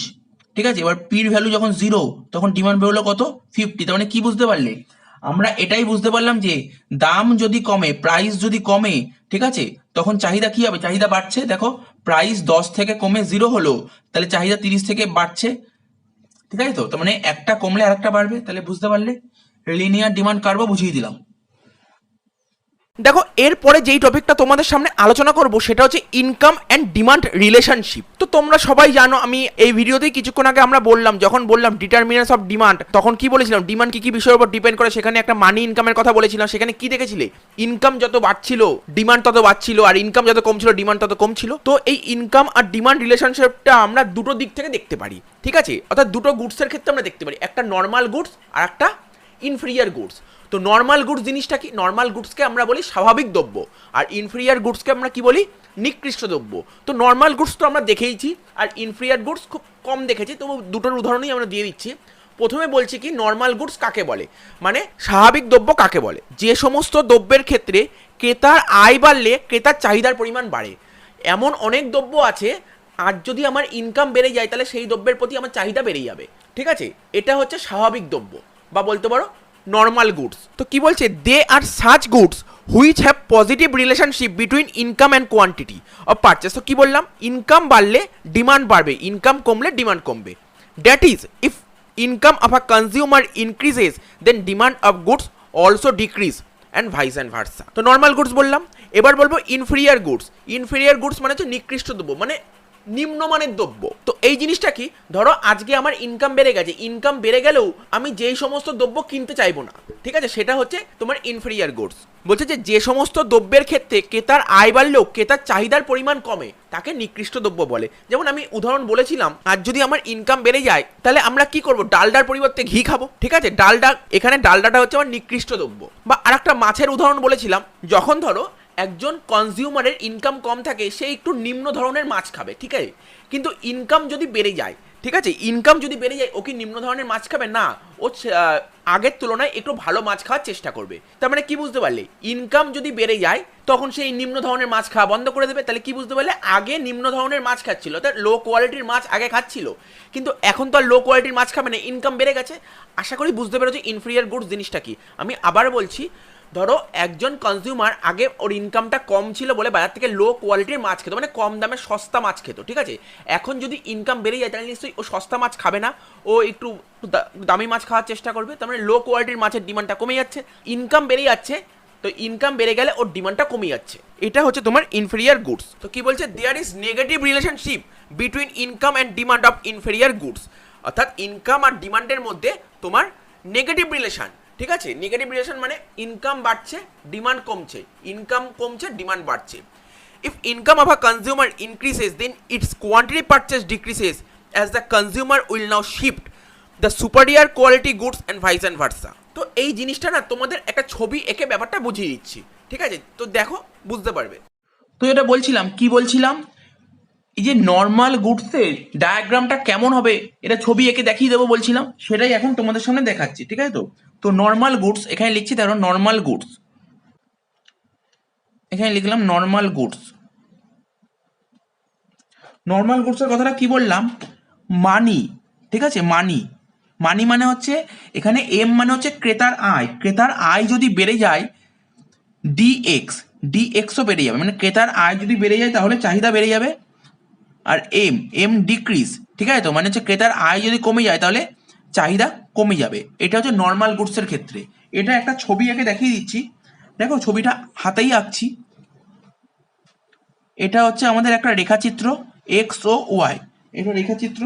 তো এই দিকে আমরা কি দেখাই, এই দিকে দেখাই এক্স অ্যাক্সিসে আমরা কোয়ান্টিটি শো করি আর ওয়াই অ্যাক্সিসে প্রাইস শো করি। ধরো আমাদের একটা ডিমান্ড কার্ভ ছিল, এই ধরো এটা ডিমান্ড কার্ভ ছিল, এটা ডিডি, ঠিক আছে? ডিডি। আমি কি উদাহরণ তৈরি করার চেষ্টা করছি, আমি উদাহরণ তৈরি করার চেষ্টা করছি যদি ক্রেতার আয় বেড়ে যায়, কি বললাম, যদি ক্রেতার আয় বেড়ে যায় তাহলে কি হবে, আমি কি বললাম, ক্রেতার আয় বেড়ে গেলে চাহিদা বেড়ে যাবে, তাহলে ডিমান্ড কার্ভ এখানে, নর্মাল ডিমান্ড কার্ভ এখানে, আর ক্রেতার আয় বেড়ে গেলে কি হবে, চাহিদা বেড়ে যাবে, মানে ওপরের দিকে চলে যাবে, ঠিক আছে? আর যদি বল চাহিদা কমে যাবে তখন নিচের দিকে আসতো। এটা হচ্ছে ডি ডি ড্যাশ, ঠিক আছে? ও, আর এখানে ধরো, আর এখানে আরেকটা কথা বলছি, এই যে আমি যে কন্ডিশনটা বোঝাচ্ছি, মনে করছি যে দ্রব্যের দাম ফিক্স, দ্রব্যের দাম চেঞ্জ হবে না, ঠিক আছে? তো তো দ্রব্যের দাম ধরো এই ফিক্স ছিল ওপি, ঠিক আছে? তো আর চাহিদা ধরো এরকম হয়েছিল, ঠিক আছে? তো তারপরেও এরকম হবে। তাহলে বুঝতে পারলে ছবিটা কেমন হলো। এটা ও কিউ আর এটা ও কিউ ড্যাশ। দ্রব্যের দাম ওপি, দাম যখন ওপি, ঠিক আছে, তখন চাহিদা ছিল ও কিউ, ঠিক আছে? তো এবার দাম আগেও ওপি ছিল, এবার দাম তো বাড়েনি, দাম যা ছিল তাই আছে, মানে দাম ওপি আছে, তাহলে চাহিদা কি হবে, চাহিদা এখন বাড়বে না কমবে? পয়েন্ট ছিল ক্রেতার আয় বেড়ে গেছে তাহলে চাহিদা বাড়বে, ঠিক আছে? নর্মাল গুডসের ক্ষেত্রে। এবার তোমরা বলতে পারো স্যার অপোজিট উদাহরণ দিন, একটা ধরুন মানি ইনকাম, ক্রেতার আয় যদি কমে যায় তাহলে কি হবে, দেখো এটা একটা চাহিদা রেখা, এই দেখো এক্স ও ওয়াই রেখাচিত্র, এখানে হবে কোয়ান্টিটি, এখানে হবে ডিমান্ড, সরি এখানে হবে প্রাইস। তো দ্রব্যের দাম যখন ওপি, চাহিদা তখন ও কিউ, ঠিক আছে? কি বলেছিল এখানে, বলছে মানি ইনকাম যদি কমে যায়, মানি ইনকাম কমলে কি হবে, মানে এ ক্রেতার আয় যদি কমে যায় তখন কি হবে, ক্রেতার আয় কমলে চাহিদা কমে যাবে, এটা তো তোমার ডিডি ছিল, চাহিদা কমে যাবে মানে কি হবে, এরকম হবে, ঠিক আছে? এটা ধরো ডিডি ড্যাশ, এটা হচ্ছে কিউ কিউ ড্যাশ। তাহলে এই জিনিসটা বুঝতে পারলে আশা করি। তাহলে এখান থেকে আমরা কি কনক্লুশনে আসতে পারি জানো, বলতে পারি demand curve normal goods, normal goods এর ক্ষেত্রে, এটা নর্মাল গুডস বলছি, নর্মাল গুডস এর ক্ষেত্রে ডিমান্ড কার্ভ কি হচ্ছে, দেখো প্যারালাল হচ্ছে, প্যারালাল মানে সমান্তরাল, দেখো নর্মাল গুডস এর ক্ষেত্রে ডিমান্ড কার্ভ কি হচ্ছে, দুটোর মধ্যে ডিমান্ড কার্ভ কি হচ্ছে, এই দুটোর মধ্যে ডিমান্ড কার্ভটা কি হচ্ছে, সমান্তরাল হচ্ছে। তো এই দুটোর মধ্যে কি হচ্ছে, সমান্তরাল হচ্ছে, তাই প্যারালাল বলেছে। তো এখানে যে প্যারালাল হয়েছে ডিডি থেকে ডি ডি ড্যাশ হয়েছে, মানে কি হচ্ছে, এটা রাইট, মানে তোমার তোমার ডান দিকে সমান্তরাল হয়েছে, আর এটা কি হয়েছে, ডি ডি ছিল সেখান থেকে ডি ডি ড্যাশ হয়েছে, মানে বাঁ দিকে সমান্তরাল হয়েছে, মানে এটা লেফটে শিফট করেছে, ওটা রাইটে শিফট করেছে। এবার ইনফেরিয়ার গুডসটা বুঝিয়ে দিই।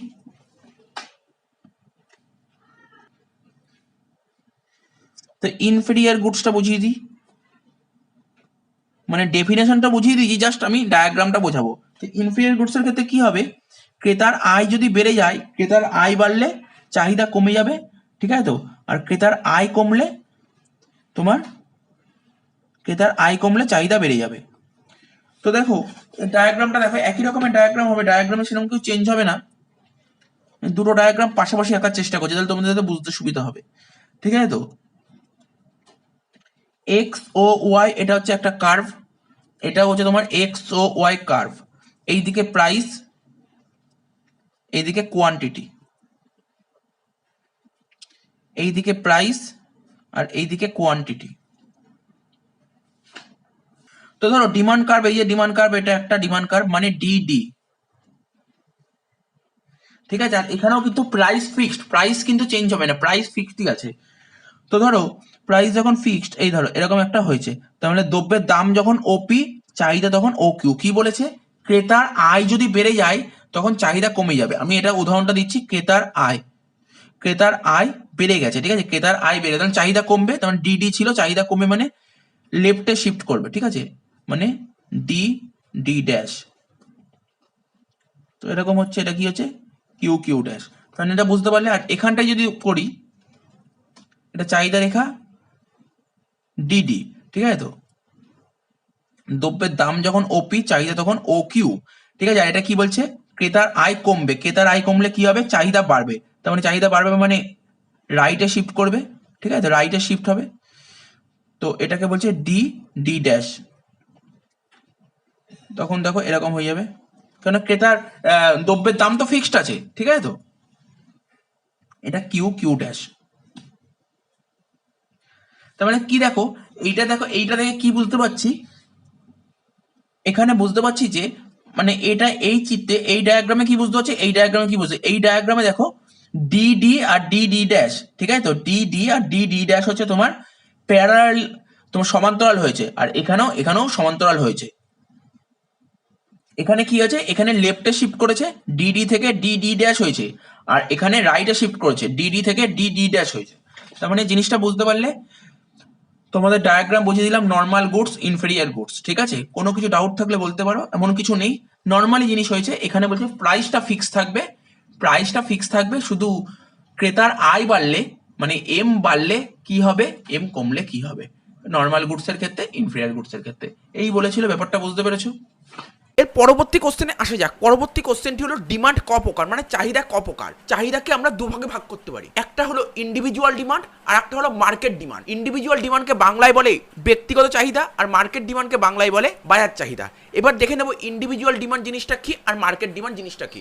Individual demand, it refers to the demand of a particular commodity by an individual in the market. মানে হচ্ছে একটা নির্দিষ্ট সময়ে কোনো ক্রেতা বিভিন্ন দামে যে বিভিন্ন পরিমাণ দ্রব্য কেনে, সেটাই হচ্ছে ব্যক্তিগত চাহিদা। মানে বলতে চাই যে একটা নির্দিষ্ট টাইমে, ঠিক আছে, কোনো ক্রেতা, ধরো বাজারে যে কোনো একজন ক্রেতা যেতে পারে, ধরো রাম বাজারে কোনো দ্রব্য কিনতে গেছে, ঠিক আছে, এবং বিভিন্ন দামে, ধরো দ্রব্যের দাম ধরো 10 টাকা, তার জন্য একটা পরিমাণ কোয়ান্টিটি কিনলো, দ্রব্যের দাম হলো 20 টাকা, তার জন্য আর একটা পরিমাণ কোয়ান্টিটি কিনলো, ঠিক আছে। এই বিভিন্ন দাম হচ্ছে যখনই প্রাইস চেঞ্জ হয়ে যাচ্ছে এবং ওর চাহিদার পরিমাণও চেঞ্জ হয়ে যাচ্ছে, ঠিক আছে, এটাই হচ্ছে পার্সোনাল ডিমান্ড বা ইন্ডিভিজুয়াল ডিমান্ড বা ব্যক্তিগত চাহিদা, ঠিক আছে। তাহলে জিনিসটা বুঝে গেলে। এবার এর উদাহরণ তো আমরা আসবই, বাট এই ভিডিওতেই আমরা বলবো, আমরা সিকুয়েন্স ওয়াইজ চলছি, একটু পরেই আমি এর উদাহরণটা ভালো মতন দেবো, অর্থাৎ এটা একটা তালিকা আকারে বোঝাবো। এবার বলেছে মার্কেট ডিমান্ড। মার্কেট ডিমান্ডকে বাংলায় বলি আমরা বাজার চাহিদা। বাজার চাহিদা কি? এই ব্যক্তিগত চাহিদার যোগফলই হলো বাজার চাহিদা। ধরো বাজারে দুজন ক্রেতা গেছে, ঠিক আছে, চাল কিনতে বাজারে দুজন ক্রেতা গেছে, একজন এ একজন বি। এর কিছু একটা চাহিদা আছে, আবার বিরও চাহিদা আছে। এই এর চাহিদা আর বির চাহিদা, দুজনের চাহিদা যোগ করলে তোমার বাজার চাহিদা হবে। তাই বলছে ব্যক্তিগত চাহিদার যোগফলই হচ্ছে বাজার চাহিদা। মানে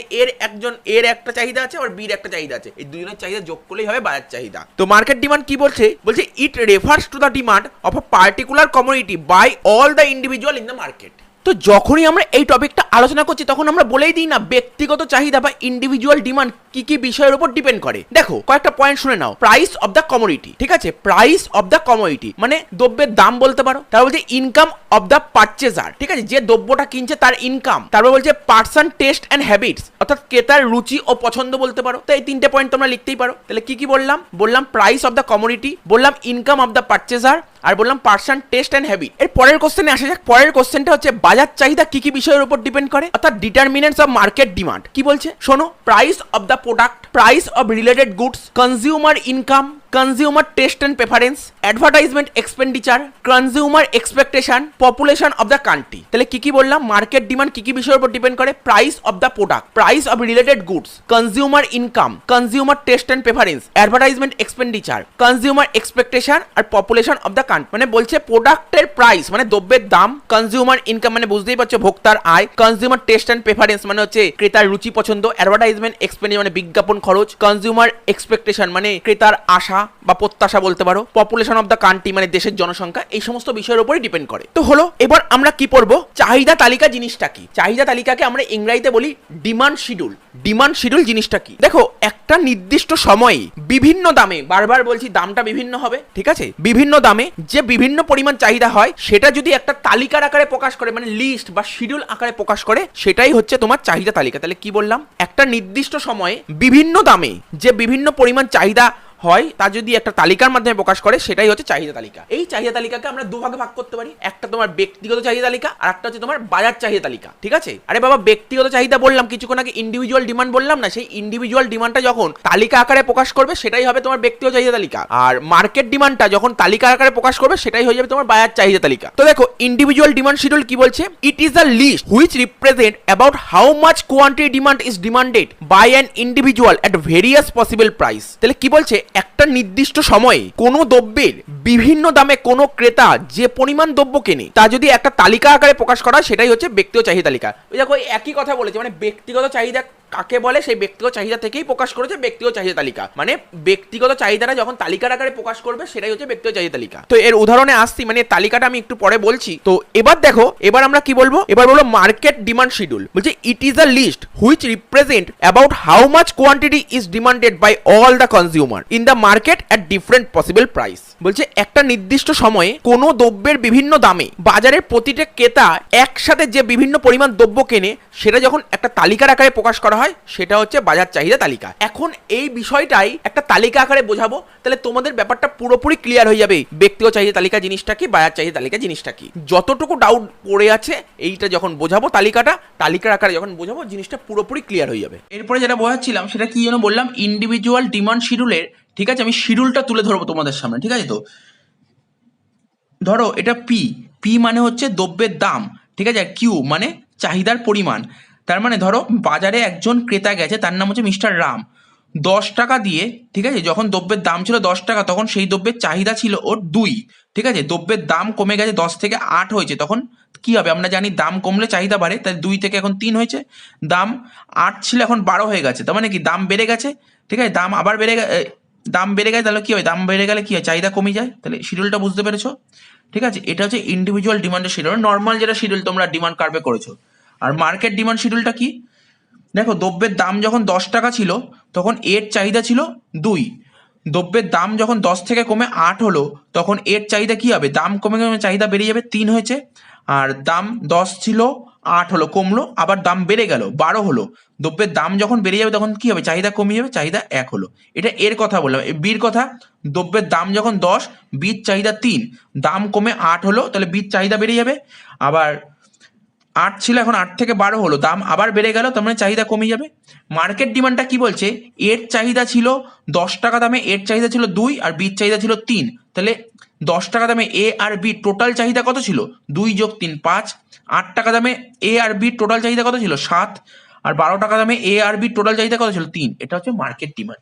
আশা করি বুঝতে পেরেছো, ঠিক আছে। তো এই টপিকটা তোমাদের সামনে আলোচনা করব, সেই টপিকটা তোমরা স্ক্রিনে দেখতে পাচ্ছ, কনজিউমার সারপ্লাস। এই কনজিউমার সারপ্লাসকে বাংলায় বলে ভোগকারী উদ্বৃত্ত, ঠিক আছে। এই জিনিসটা কি, একবার একটা উদাহরণ দিচ্ছি, উদাহরণ দিয়ে বুঝে নাও, ঠিক আছে।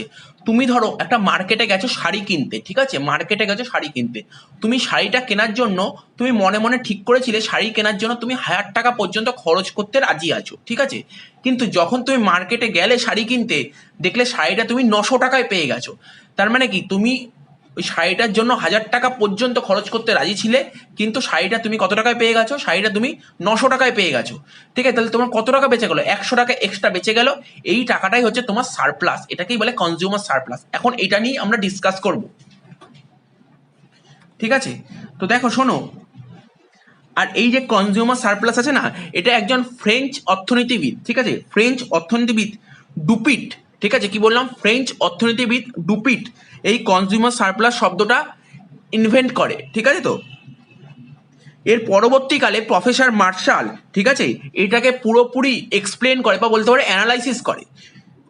তো প্রফেসর মার্শাল কি বলেছিল, প্রফেসর মার্শাল বলেছিল যে কোনো ব্যক্তি কোনো দ্রব্যের জন্য যে দাম দিতে রাজি থাকে, কি বললাম, তুমি বাজারে গেছো শাড়ি কিনতে, শাড়ি কেনার জন্য তুমি 1000 টাকা পর্যন্ত দাম দিতে রাজি আছো। তাই বলছে প্রফেসর মার্শাল বলেছিল কোনো ব্যক্তি কোনো জিনিসের জন্য, ঠিক আছে, যতটা দাম দিতে রাজি থাকে এবং যে দাম ক্রেতা প্রকৃতপক্ষে দেয়, তুমি প্রকৃতপক্ষে কত টাকা দিয়েছো? 900 টাকা দিয়েছো। তার মানে 1000 টাকা দিতে প্রস্তুত, তুমি 900 টাকা দিয়েছো। এই যে দুটোর মধ্যে ডিফারেন্স, এটাই হচ্ছে কনজিউমার সারপ্লাস। ঠিক আছে, তো দেখো তুমি এখানে ইংলিশটা দেখতে পাচ্ছ কি লেখা আছে, it is the difference between the amount that a consumer is willing to pay, মানে তুমি কত টাকা দিতে প্রস্তুত, and the amount that he actually pay for the commodity. Commodity মানে প্রোডাক্ট বা বলতে পারো দ্রব্য। এই দ্রব্যটার জন্য তুমি কত টাকা পে করছো, দুটো ডিফারেন্সটাই হচ্ছে তোমার কনজিউমার সারপ্লাস। দেখো একটা ফর্মুলা আকারে তৈরি করা হয়েছে, কি লেখা আছে, consumer surplus what a consumer is ready to pay, consumer কত টাকা রেডি আছে, মানে কনজিউমার রেডি আছে কত টাকা পেমেন্ট করার জন্য, minus what he actually pay, actually সে কত টাকা পে করছে। এটাই হচ্ছে কনজিউমার সারপ্লাস। আমি মনে করি, আশা করি তোমার ব্যাপারটা পুরো মাথার মধ্যে ঢুকে গেছে জিনিসটা কিভাবে হলো কনজিউমার সারপ্লাস। এবার দেখো কোনো ব্যক্তি, ধরো আমি আমার কথাই বলছি, আমি ধরো শাড়ি কেনার জন্য, ধরো আমি শাড়ি কেনার জন্য 1000 টাকা দাম দিতে প্রস্তুত আছি। তাই বলছি কোনো ব্যক্তি কোনো দ্রব্যের জন্য যে দাম দিতে রাজি থাকে সেটাই হচ্ছে ব্যক্তিগত চাহিদা দাম। তাহলে বুঝতে পারলে, আমি একটা শাড়ি কেনার জন্য 1000 টাকা দাম দিতে প্রস্তুত আছি, এটা হচ্ছে ব্যক্তিগত চাহিদা দাম। ঠিক আছে তো, কিন্তু ওই শাড়িটা কেনার জন্য আমি প্রকৃতপক্ষে কতটা দাম দিচ্ছি, ঠিক আছে, 900 টাকা দিচ্ছি। ঠিক আছে তো, এটা হচ্ছে বাজার দাম। তার মানে আমরা এটাও বলতে পারি ব্যক্তিগত চাহিদা দাম আর বাজার দামের মধ্যে ডিফারেন্সটাই হচ্ছে তোমার কনজিউমার সারপ্লাস। একটা উদাহরণ নেওয়া যাক, এতক্ষণ তো শাড়ির উদাহরণ দিলাম, ঠিক আছে, এবার অন্য আর একটা উদাহরণ নেওয়া যাক। ধরো ধরো আমার একটা ইচ্ছা আছে, একটা ওয়াচ মানে একটা ঘড়ি কেনার খুব ইচ্ছা। ঠিক আছে তো, তো আমি ঠিক করেছি এই ঘড়িটা কিনবো, ঘড়িটা কিনতে আমি 2000 টাকা পর্যন্ত, যে ঘড়িটা কিনবো সেই ঘড়িটা কেনার জন্য আমি 2000 টাকা পর্যন্ত খরচ করতে রাজি আছি। ঠিক আছে তো, এই যে 2000 টাকা, এটা হচ্ছে আমার ব্যক্তিগত চাহিদা দাম। কিন্তু যখন আমি দোকানে গেলাম, দোকানে গিয়ে ঘড়িটা দেখলাম, পছন্দ হলো, ঘড়িটা যখন কিনছি তখন আমার দাম লাগলো কত, 1800 টাকা। এটা হচ্ছে বাজার দাম। এই ব্যক্তিগত চাহিদা দাম আর বাজার চাহিদা দাম, মানে 2000 আর 1800 টাকার মধ্যে ডিফারেন্স, এটাই হচ্ছে তোমার কনজিউমার সারপ্লাস বা ভোগকারীর উদ্বৃত্ত। আশা করছি ভোগকারীর উদ্বৃত্ত তোমাদের মাথার মধ্যে পুরো ঢুকে গেছে। ঠিক আছে তো, এবার তোমরা, আমি তো এটা একটা গ্রাফ করাবো, গ্রাফ করার আগে এটা একটা শিডিউল দিয়ে তোমাদের সামনে তুলে ধরছি।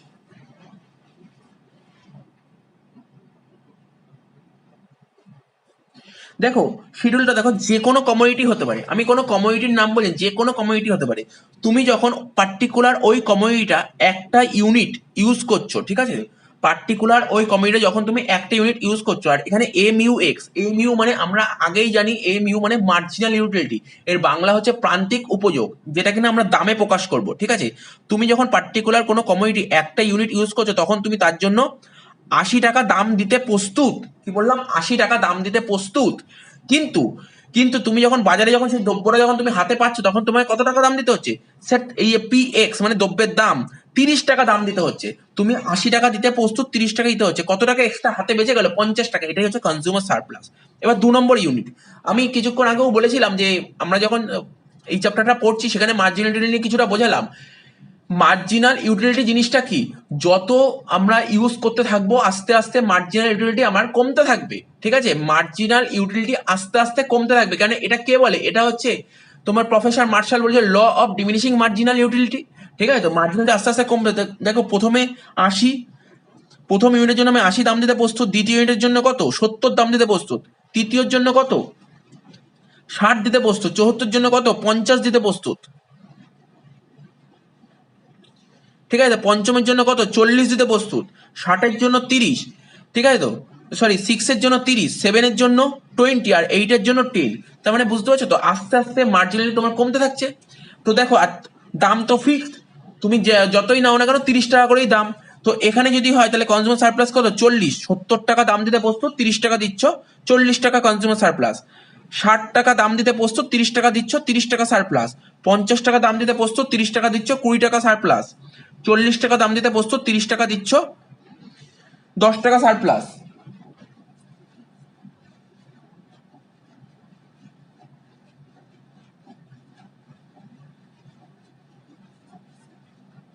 ঠিক আছে তো, এবার নম্বর ইউনিট দেখো, তুমি 30 টাকা দাম দিতে প্রস্তুত আর 30 টাকায় দিচ্ছ, কোনো রকমের সারপ্লাস হয়নি। এই পয়েন্টটাকে বলে ইকুইলিব্রিয়াম, মানে ভারসাম্য রক্ষা করেছে, ঠিক আছে। তারপর সপ্তম ইউনিটে কি বলছে, 20 টাকা দাম দিতে প্রস্তুত, তুমি 30 টাকা দাম দিচ্ছ, তো এটা তোমার সারপ্লাসে তুমি নেবেই না। তুমি ঠিক করে রেখেছিলে এই দ্রব্যটার জন্য 20 টাকা দাম দেবে, কিন্তু মার্কেটে 30 টাকা দাম, আমি নেবো না, তো এখানে কোনো সারপ্লাস হচ্ছে না।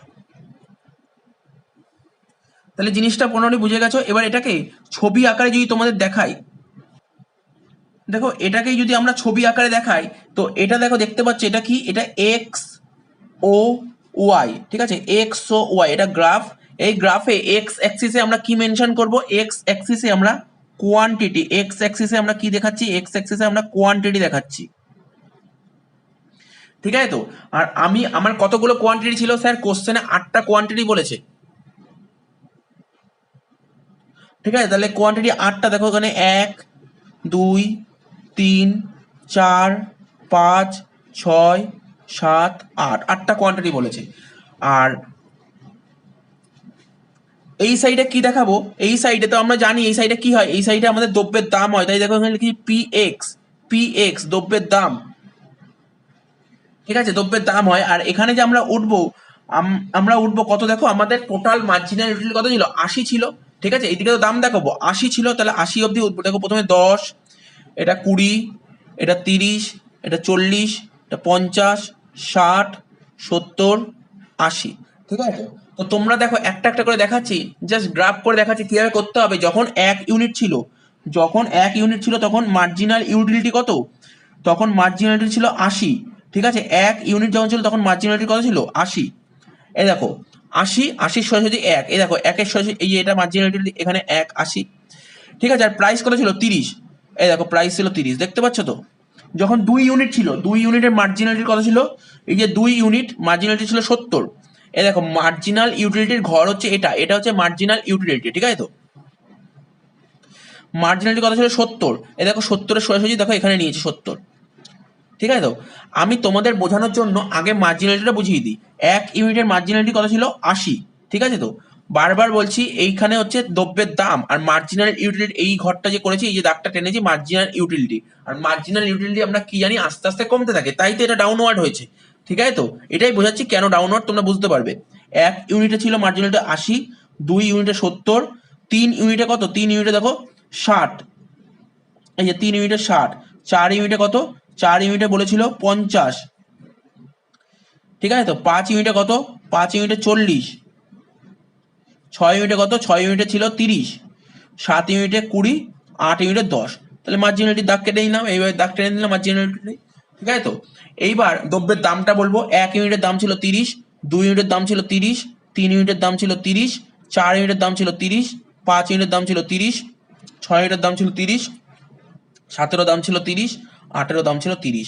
এবার তোমরা একটা জিনিস লক্ষ্য করো, এই যে মার্জিনাল ইউটিলিটি আর এই যে প্রাইস, ঠিক আছে, দুটো যে ইন্টারসেক্ট মানে ছেদ করেছে কোন বিন্দুতে, দেখো এই যে এই বিন্দুতে ছেদ করেছে না, কত নম্বর পয়েন্টে, কত কোয়ান্টিটি কত ছিল তখন, 6 কোয়ান্টিটি ছেদ করেছে, তাই এখানে লিখেছি MUX = PX। কোন বিন্দু ছেদ করেছে স্যার, এই যে 6 নম্বর বিন্দু, ই বিন্দুতে ছেদ করেছে, MUX = PX, ঠিক আছে। তো এবার তোমাকে আমি বলি, এই যে এমইউ করেছি, অর্থাৎ আমি এই দামটা দিতে প্রস্তুত, মানে এই দেখো এই যে এখানে দেখাচ্ছি, এই যে এখান থেকে শুরু করে, এই যে এখান থেকে শুরু করে পুরোটা এতটা দাম দিতে, এই যে এইটা পুরোটা দাম দিতে প্রস্তুত, ঠিক আছে। তো এই যে কি বলছি, আবার বলছি, এই দেখো এই যে এইটা থেকে এই পুরোটা দাম দিতে প্রস্তুত, এতটা পুরো দাম দিতে প্রস্তুত। কিন্তু অরিজিনালি আমাকে দাম দিতে হচ্ছে কোনটা, অরিজিনালি দাম দিতে হচ্ছে আমাকে এইটুকু দাম দিতে হচ্ছে, ঠিক আছে। তো আমি এই পুরোটা দাম দিতে প্রস্তুত, কিন্তু দাম দিতে হচ্ছে এইটা, তার মানে কতটা বেশি আছে, এতটা বেশি আছে, এটাই হচ্ছে আমার কনজিউমার সারপ্লাস। আশা করি বুঝতে পেরেছো কনজিউমার সারপ্লাস কি, আমার এতটা পুরো দাম দিতে হচ্ছে, ঠিক আছে, কিন্তু দাম দিচ্ছি এইটুকু, তাহলে এই যে বেঁচে আছে এটাই হচ্ছে কনজিউমার সারপ্লাস। তো কনজিউমার সারপ্লাস দিয়ে আর কি কোশ্চেন আছে তোমরা বই দিয়ে দেখে পড়ে নিতে পারবে বাকিগুলো। তো জিনিসটা তো কনজিউমার সারপ্লাস বোঝানোর ব্যাপার, ঠিক আছে। তো তাহলে কি বোঝালাম, কনজিউমার সারপ্লাস কাকে বলে, এর শিডিউলটা বোঝালাম, আর ডায়াগ্রাম কিভাবে করতে হয় পুরোটাই বুঝিয়ে দিলাম।